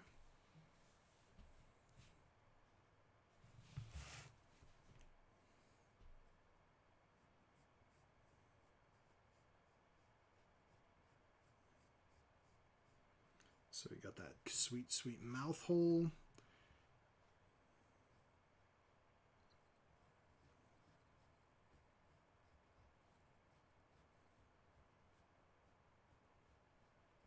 Got the nose hole right there.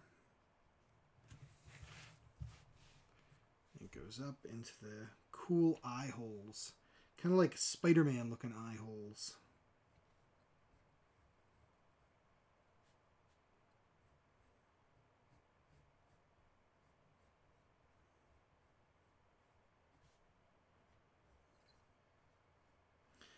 You know, I wonder how much Spider-Man was influenced by professional wrestling, especially luchador wrestling. Looking at these eye holes, I don't know, man.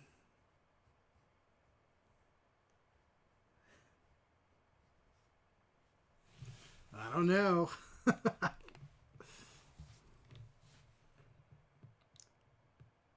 La Parka? The Parka? I don't know.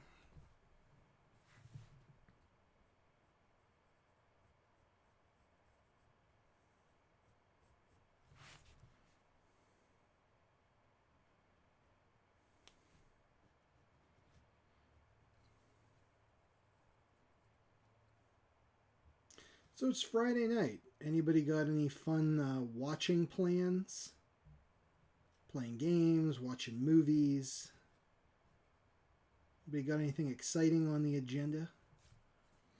I find the best thing in in times of trouble that to talk about good things, positive things everybody's got going on is helpful. I have no idea what I'm going to do tonight.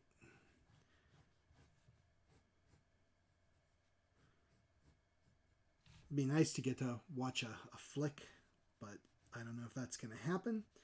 I really want to watch that Red Riding Hood Luchador movie. But might work on my Sweet Nosferatu model kit, which is coming along pretty good.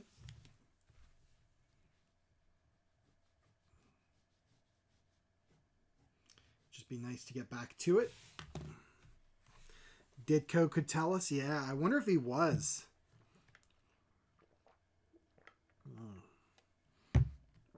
Wouldn't that be something, right?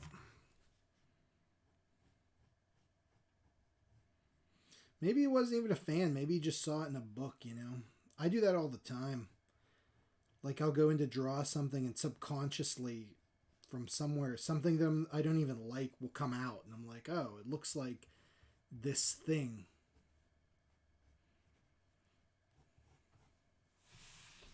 Very weird.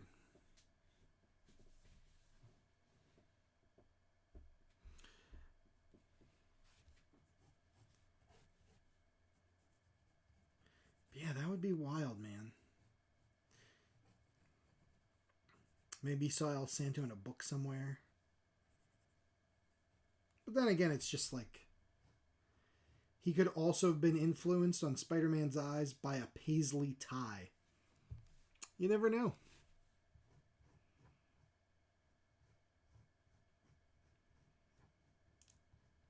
I don't have to wear ties, thank God, but if I did, I might get luchador mask ties.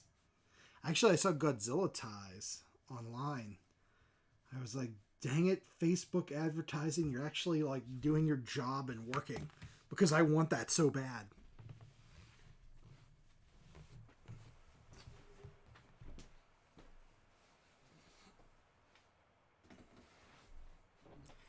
Yeah, I might work on Nosferatu for a bit. Be fun to play some Planescape. I'm going to be playing Stardew Valley tomorrow with some friends online. That's going to be great. Anybody out there Stardew Valley fans?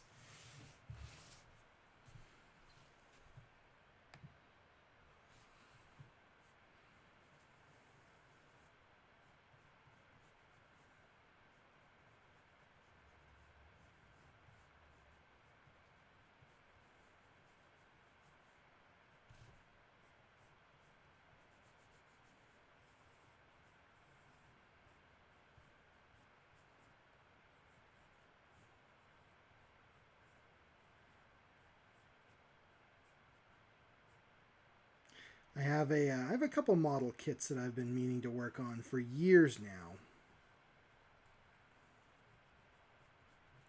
Maybe now's the time. I got a bunch of cool ones.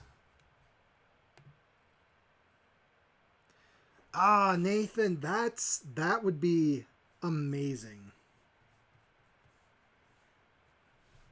Like if it's like the top of the tie, right? Is Godzilla's face.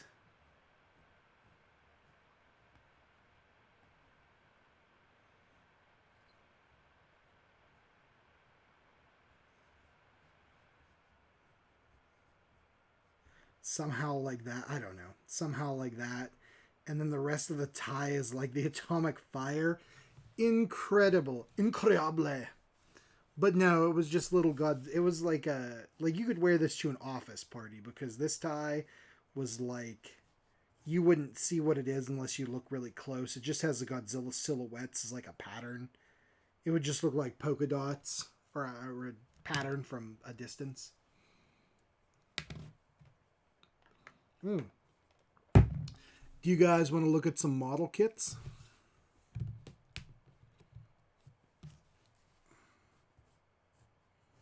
I'll show you what I've got on the shelf. Unbuilt. My pile of shame. Bear, that is very true with that. To get that Godzilla to line up perfectly like that, man. Yeah. But you know what? If it was a clip-on, I would wear this. If that was a clip-on, yeah, I'd wear that. Yes, the model kit's good. I'm feeling kind of drawn out right now. I've been drawn all week. So this will be a good little break. All right, let's get to it.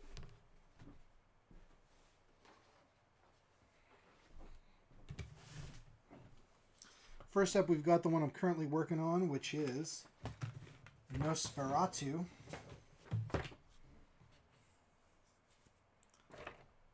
Where's my light? Bingo, bango. So he's coming along nicely.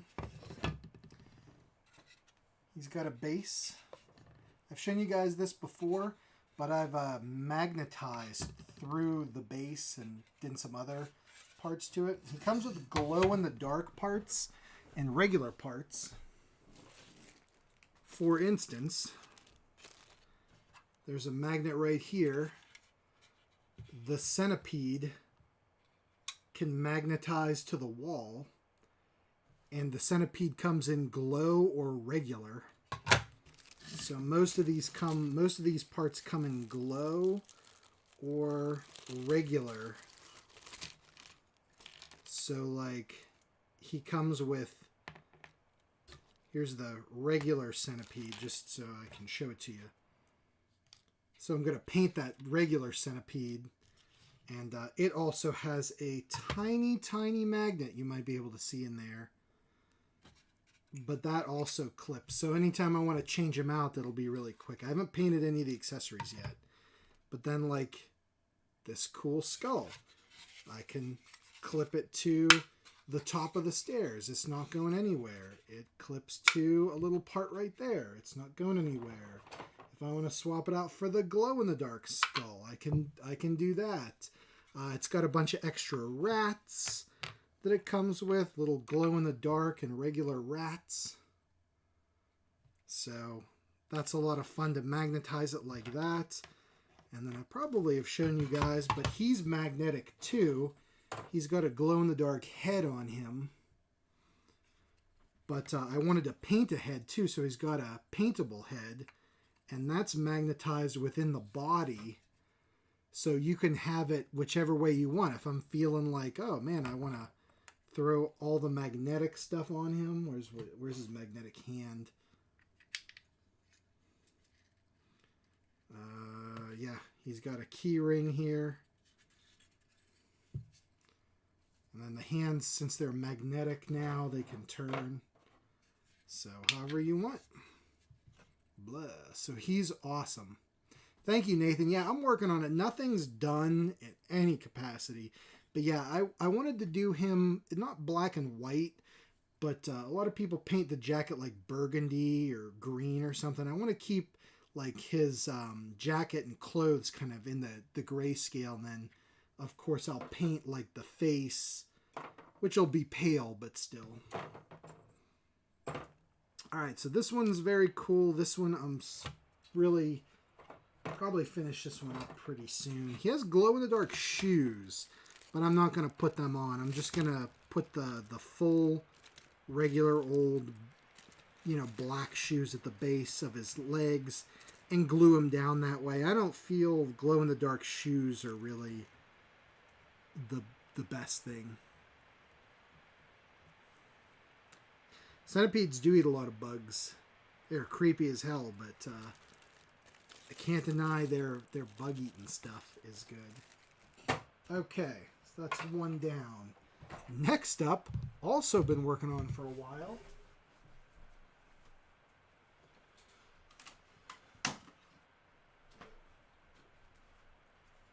This is the base to the Ghost of Castlemere.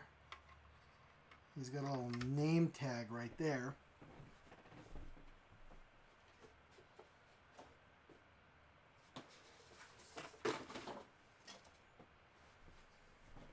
And I love this box art. So cool.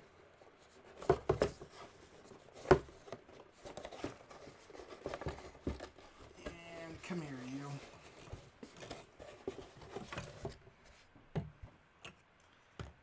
The box is kind of falling apart. That's okay. Tape it up later. As you can see, he's got torso connects and jacket parts that make the front of the jacket. Cool screaming head here. Oh, and he'll be walking up the stairs. But yeah, he's in a lot more pieces. He's harder to kind of show you guys what he looks like full done. But you can imagine he's kind of walking up the stairs this way. He's got cool chains that kind of ghostly trail off. And then Owl's getting almost done. He's got a sweet owl. And then the torch that goes up here, I actually have a replacement torch that's actually an LED torch that lights up. Bear, yes, I would love to do a gaming stream at some point. That would be a lot of fun. So very, very cool. The Ghost, man, he's coming along. I had a lot of fun painting this background here. This part isn't quite done, but the rest of it I'm happy with. And I just need to get back to it, man. So that's also on the workbench.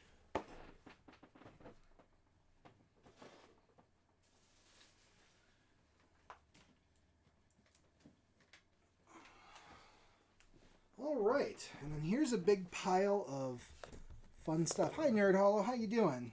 We're taking a look at some model kits for a minute. Yes, Bear, I'd love to do that again. This guy's a little dusty. He's still in his box, but it's the creature.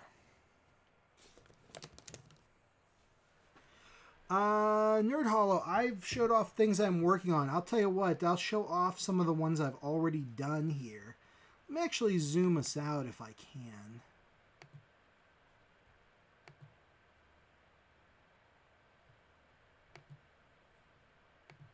There we go.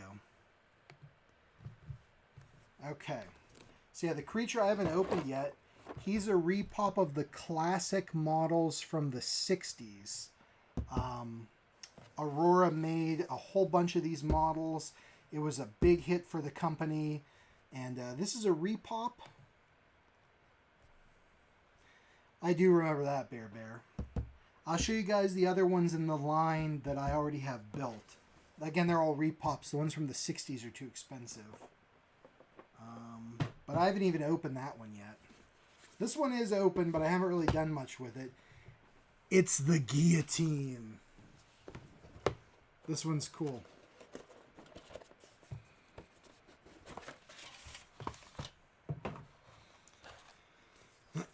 See, everything, I took it out of their bags, right? But, like, I opened the bags, but I haven't taken anything off the sprue. Here's the dude. So, literally comes with a guy tied down, and I'm going to magnetize his head with, like, just a soft magnet, but literally detachable head. You build this thing, and you can lop this guy's head off with it. So this is a cool one. This one is like, I can't wait till it's done. They actually say the blade of the guillotine's hollow, so you can weigh it down, so it'll come down when it's all built. Should look kind of like that, if you can imagine. These pictures are good. This thing's on a pivot, so it leans forward. The stock closes over the neck, and then bam, it's a real working guillotine. That makes me so happy. I can't even tell you guys how happy having a real working guillotine on my shelf would be. And again, check out this cool box art. Again, back from the 60s. This is a repop by Polar Lights. But cool box art, man. I'm digging it. Next up, we've got from the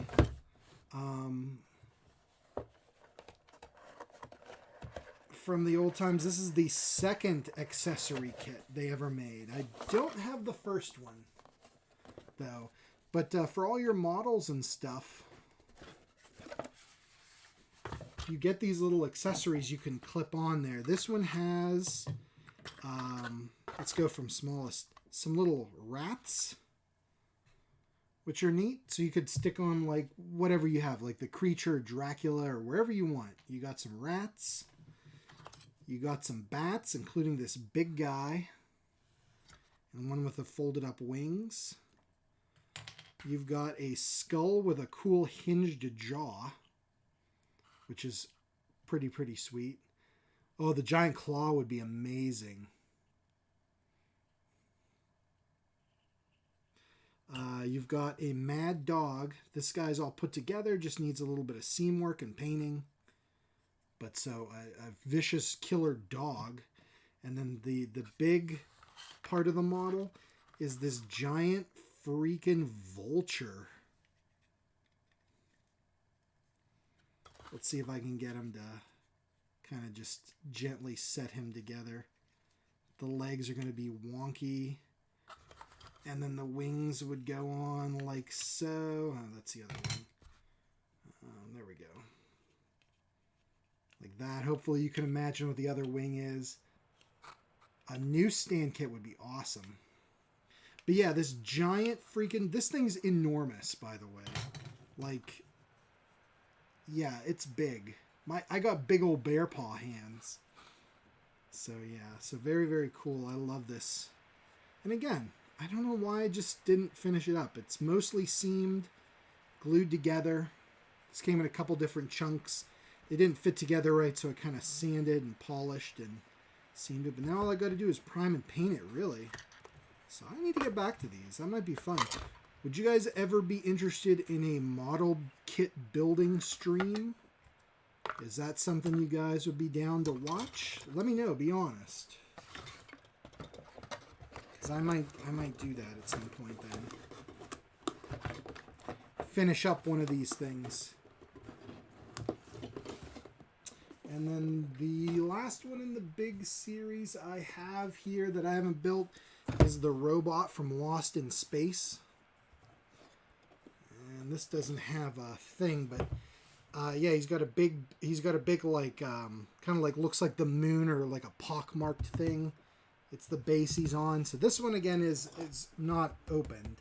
Polar Lights repopped a ton of these back in the day. A penguin model, like are you talking the penguin like from Batman?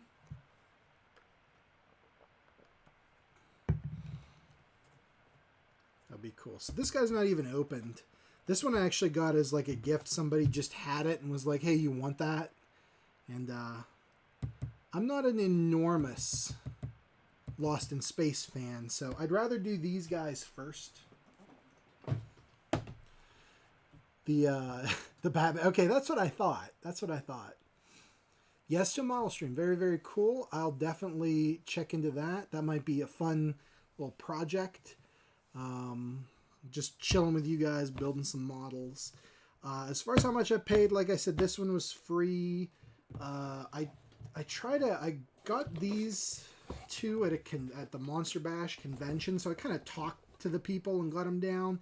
I think I paid like 30 for the guillotine. I think I ended up only paying like 15 for the customizing kit.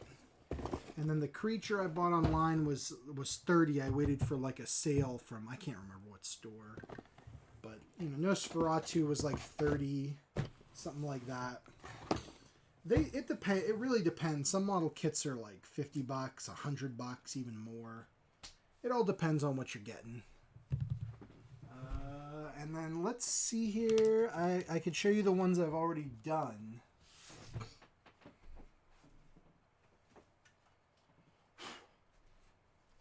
If we're talking about Aurora models, this is the first one they made in '64. Again, this is a repop, but this is the Frankenstein.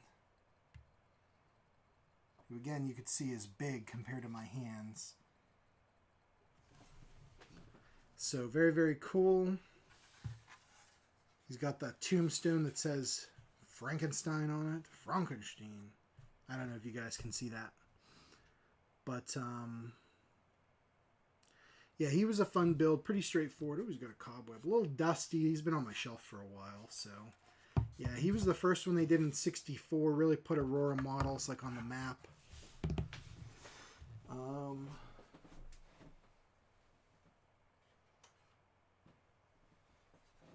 Then we've got Dracula, who's got a... It's so interesting what they chose for the bases. Like, Dracula looks like he's in a swamp. Like, it's really cool. I love the bats. I love the tree. It's really, really neat. But, like, why is Dracula running through the swamps? Like, he's a suave dude. I don't know. So, again, this is a repop, and you could definitely tell because this head is... This head is weird. I guess the Bela Lugosi family like wouldn't let model companies put out the original head that looks like Bela, which didn't even look like Bela that much. But so this is some weird random head that they stuck with there. I don't really care for it, but it works enough. It works enough.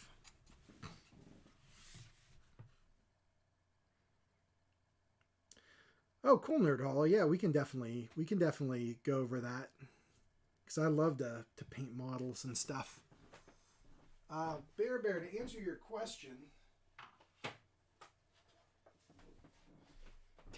question, we've got the Wolfman right here. This is the first one I ever did.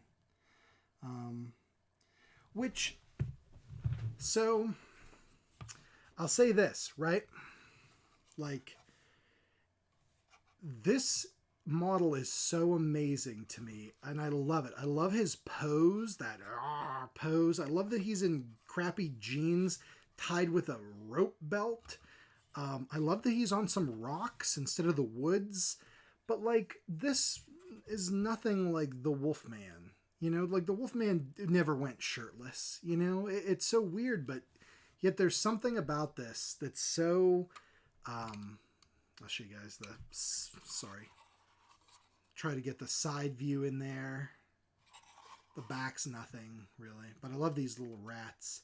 Yeah, it's that pose. It just... There's something so right about it, even though it doesn't match anything from the movies. I don't know. There's something so perfect about that. That just... It, like... I don't know. It's so quintessential and classic.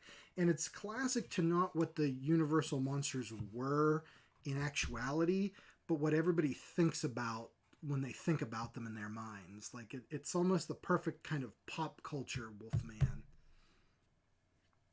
The head model, yeah, it's a little off. Again, they didn't try to make it too much like the actual movie for likeness' sakes, but I still like it nonetheless. It works. It works enough. put these guys back.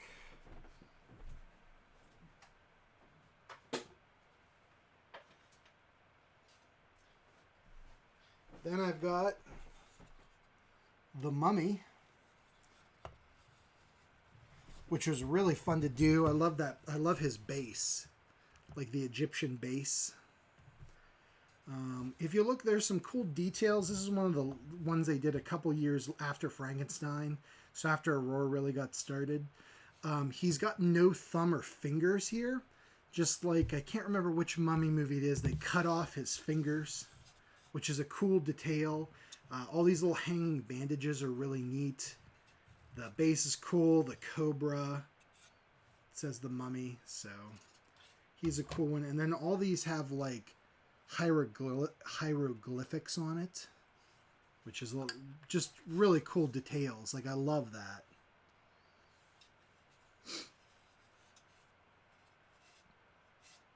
Exactly, Nerd Hollow. Yeah, exactly. It's that vibe. It's like, even though it's not exactly correct, it just like hits it on the head. It's like what you want. And I feel that way about these models. Like, when I think about the Universal monsters and look at the movies, they're great. I love them, but there's something about these that just, they're so, I don't know, universal. And Bear Bear, that would be cool, but man, that is a whole skill set that I, at this point, don't know if I have the time to get into, but I'd love to do that at some day. It's very cool. All right, the last one I've painted in this bigger series.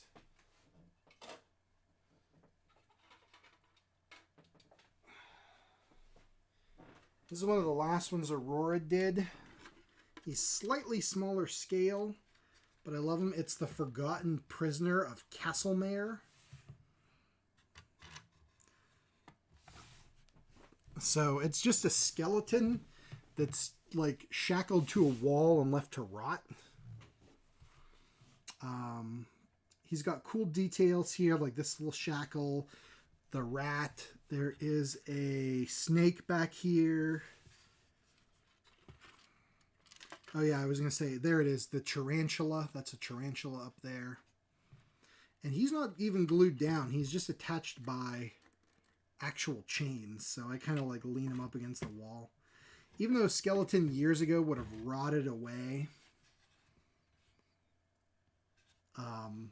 to a pile of bones, like, I still think he's just really neat. And then, I don't know if you guys noticed this, but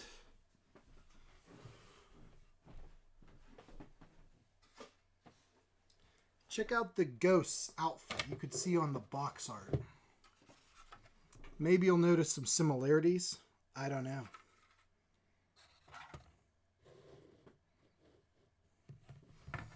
So yeah, amazingly enough, this is a sequel model kit to this, which is crazy that they actually made a sequel to a model kit.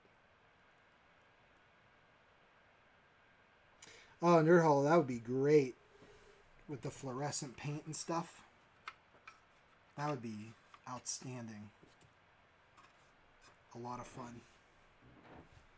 Exactly, yep, this is the ghost of this guy's corpse.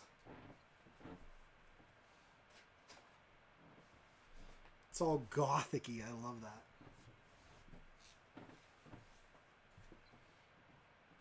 And then just because it was sitting there, I'll show you. This is the Forgotten Prisoners box art, which again, awesome box art. Nathan, yeah, he's woohoo. He's very, very cool. I love it. Oh, Shambling Skeletons, amazing. So yeah, the box art with the original, again a repop it with the original 60s box art. It even says Aurora there. And yes, this was the one that had a connection to Famous Monsters of Filmland. And they even produced a comic book backstory for this kit that was in, I think, Eerie magazine. Because I think Warren owned Eerie and they were putting out Famous Monsters at some point. But either way. So that's pretty neat. Put these guys back. And then you guys know me, I've got my the monster scenes.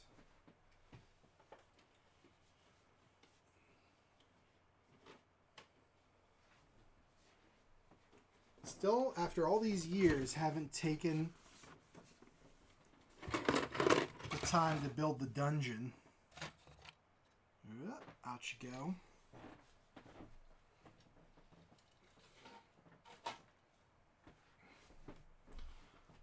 Or the animal pit. Hello, Megu. How you doing? We're looking at model kits now for a couple minutes here before the stream is over. So I'm just showing you guys some stuff that's been on my shelf. So these are amazing, and I'd love to get into building them again to go with my big Monster Scenes diorama. If you guys look on my channel, I've got a whole big like build up and review of these things. So I won't really pull them out too much here, but just give you a brief looky-loo. I know you can't see inside this box. Let me move this.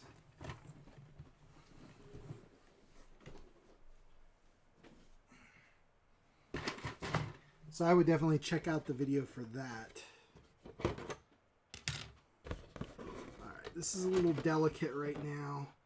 It's just snapped together. Look at this thing. My God. So it's got this giant gross thing inside of there. Winches with string will open up the little cage doors in the back. Nerd Hollow, that's what I've been working on. I kid you not.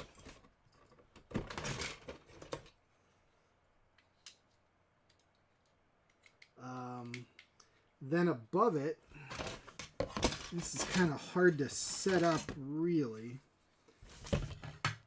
Above it, you've got this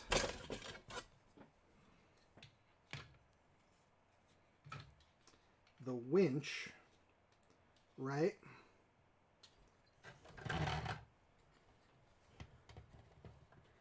And I can't remember exactly where it goes. Right there, apparently.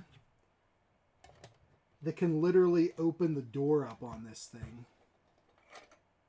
And here is, it's hard to see, it's in its box. It's a belt, so you can literally lower the victim like down into it via the winch. The functioning like winch lowers her in there.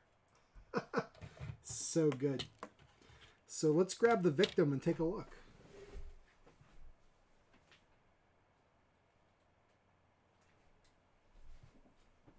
I got her in the hanging cage.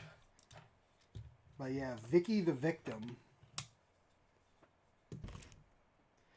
And she goes in the belt, and you can like lower her down into this pit with this horrible creature.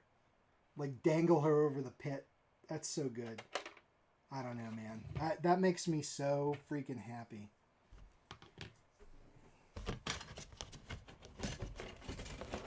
Nerd Hollow, that's why I got into these, man. And they're like, even though it's do-it-yourself, which, believe me, takes a long time and a lot of patience and more money than action figures, the end result's so satisfying to build your own, like, world. You know? There's the little base. And then, yeah, the grates can open up. So good. And then, it connects. This is what it'll look like when it's done. And then it will connect over. It has stairs that lead up and all kind of stuff. It will connect with the dungeon.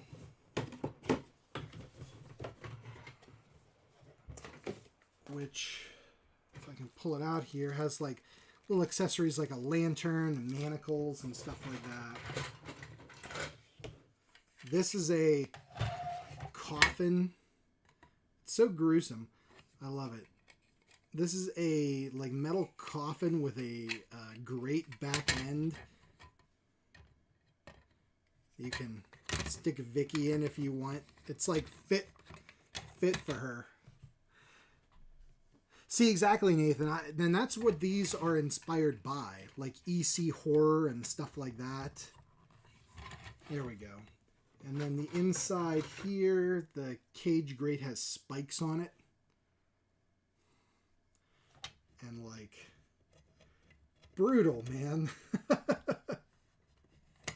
She's in a spiked cage. Looks like there'll be little parts here that I probably in this bag that would hinges, help the hinges. But yeah, we got ourselves some crazy like creatures. We got ourselves a gross lizard that hangs on the wall. I could put him here if I wanted. And then the floors of these two connect, which I love. So like, it's the same kind of patterning with the blocks. You could connect them up. Yeah, Nerd Hollow, I agree with you. It's like, and then when they're done, you're so happy with it.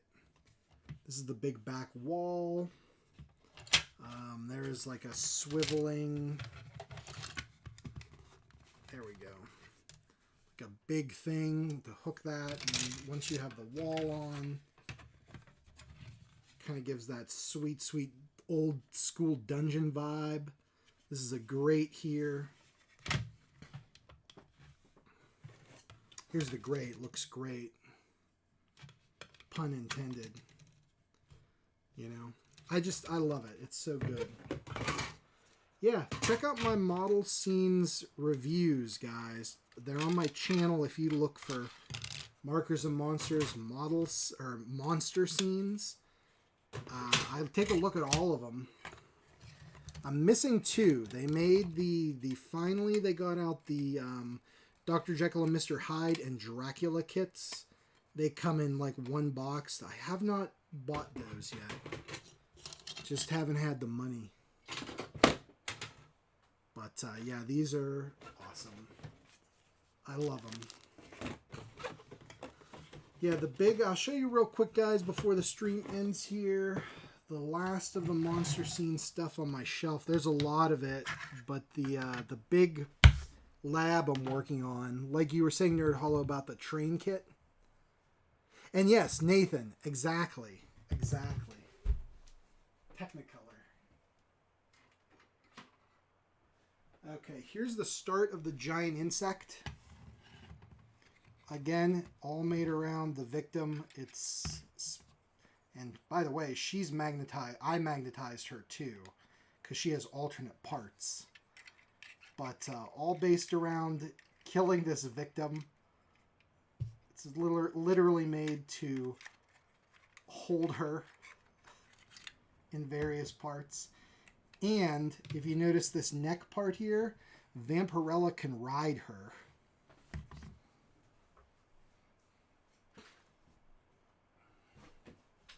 Here's Dr. Deadly, who owns the lab.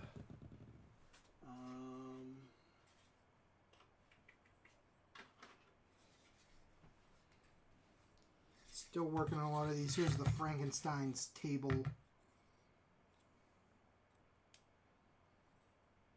Need to put all this stuff together.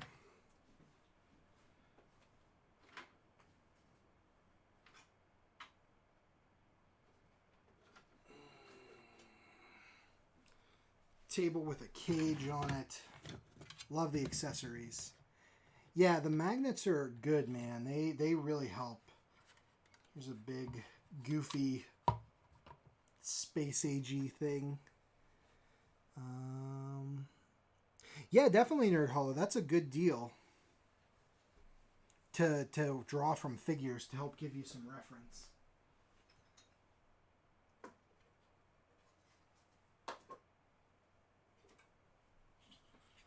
Another table. Okay, I need to clear some space.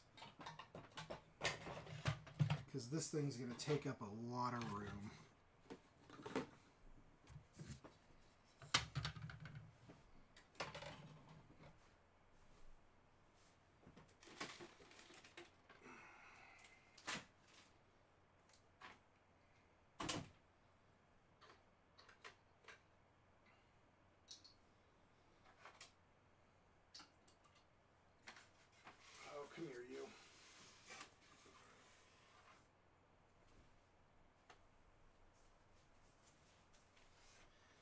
Okay, this isn't all glued down, guys.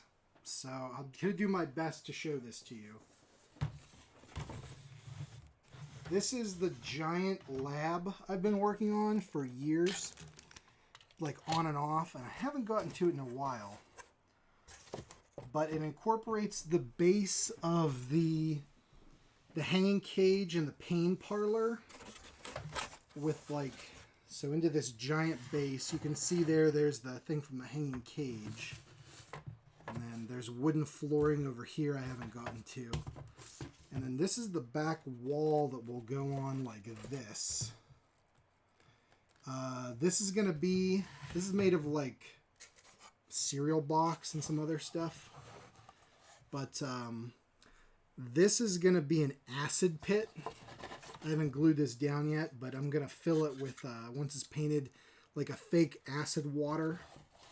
And maybe some skeleton parts, like rotting away inside the acid bath. This right here, grab this real quick.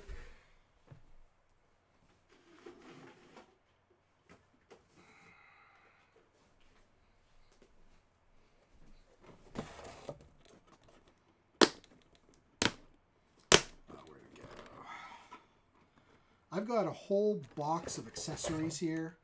Saber-toothed rabbit and stuff. That's going to go in here. But that little hollow in the wall. There's Frankenstein. Bunch of skeletons, the extra parts and arms for the victim. And Dr. Deadly. There it is. This will be like for one of the machines.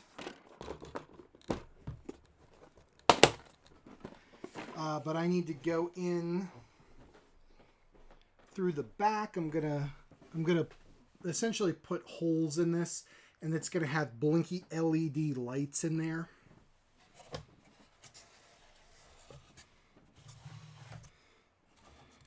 Constantly doing stuff. Over here, this is where it gets over to the edge. This perfectly fits. Let's see if I can grab it.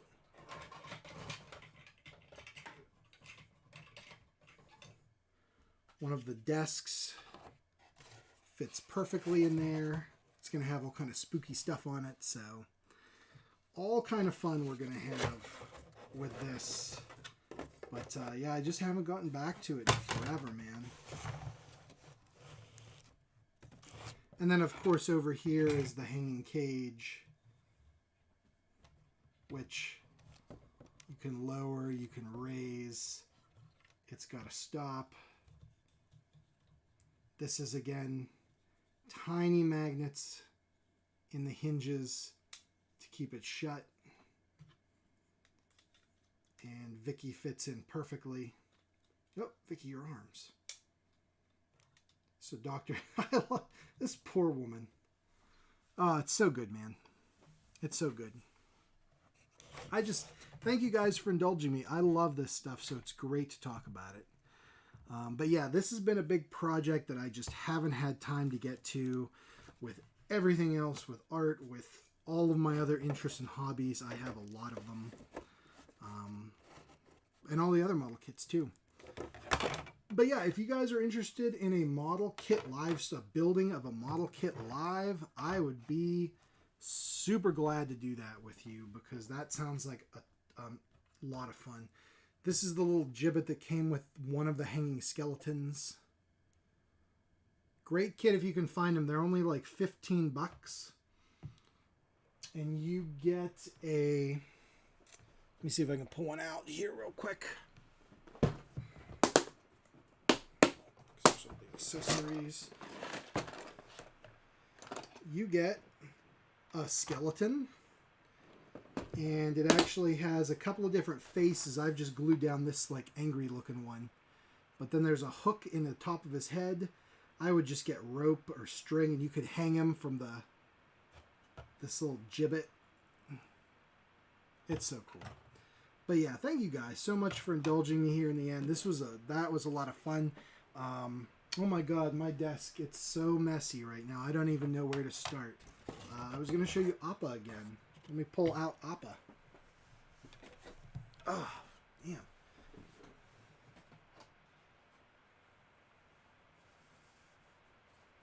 And all the Monster Scenes kits are to scale with one another. So you basically get an entire, like you said, Nerd Hollow, Masters of the Universe or Teenage Mutant Ninja Turtles style thing. There's our sweet Appa. That turned out great. Let's see. Making cosplay. Yeah, Nerd Hollow. I would like to build it. I wouldn't like to wear it. But that's still cool though, man. And this is the model kits are a great project, believe me, if you're looking to get into it. If you can find it, look for the Monster Scene skeleton or Sabertooth cat or I can't remember what the rabbit's called. The feral cat, the Sabertooth rabbit, or the skeleton. They should only be about $15. And if you're looking for a way to get into model building, love these kits like I do and don't want to spend a ton, those are great entry points, I think. So I think they should still be available, so take a look for those. Good deal, Nathan. You're down for it. Great. Cool. Yeah, Nerd Hollow. You can't go wrong with it, man. Well, that's it for today, guys. Hey, thanks again so much for joining me. Thanks for indulging my goofy hobbies and watching me draw and just hanging out. I love chatting with you guys. I think I'm going to try to keep this thing to once a week on Fridays for now. Tuesdays is just going to be a little too difficult to do regularly. But keep checking my social media feeds. I'll try to let you guys know in advance when we're going to do something. Maybe we'll play some video games. Maybe we will build some model kits. I don't know, guys. Sky's the limit, man. We can have a lot of fun. But definitely we'll be doing this again on Friday. I look forward to it. I hope you guys stay safe. I hope you guys have fun.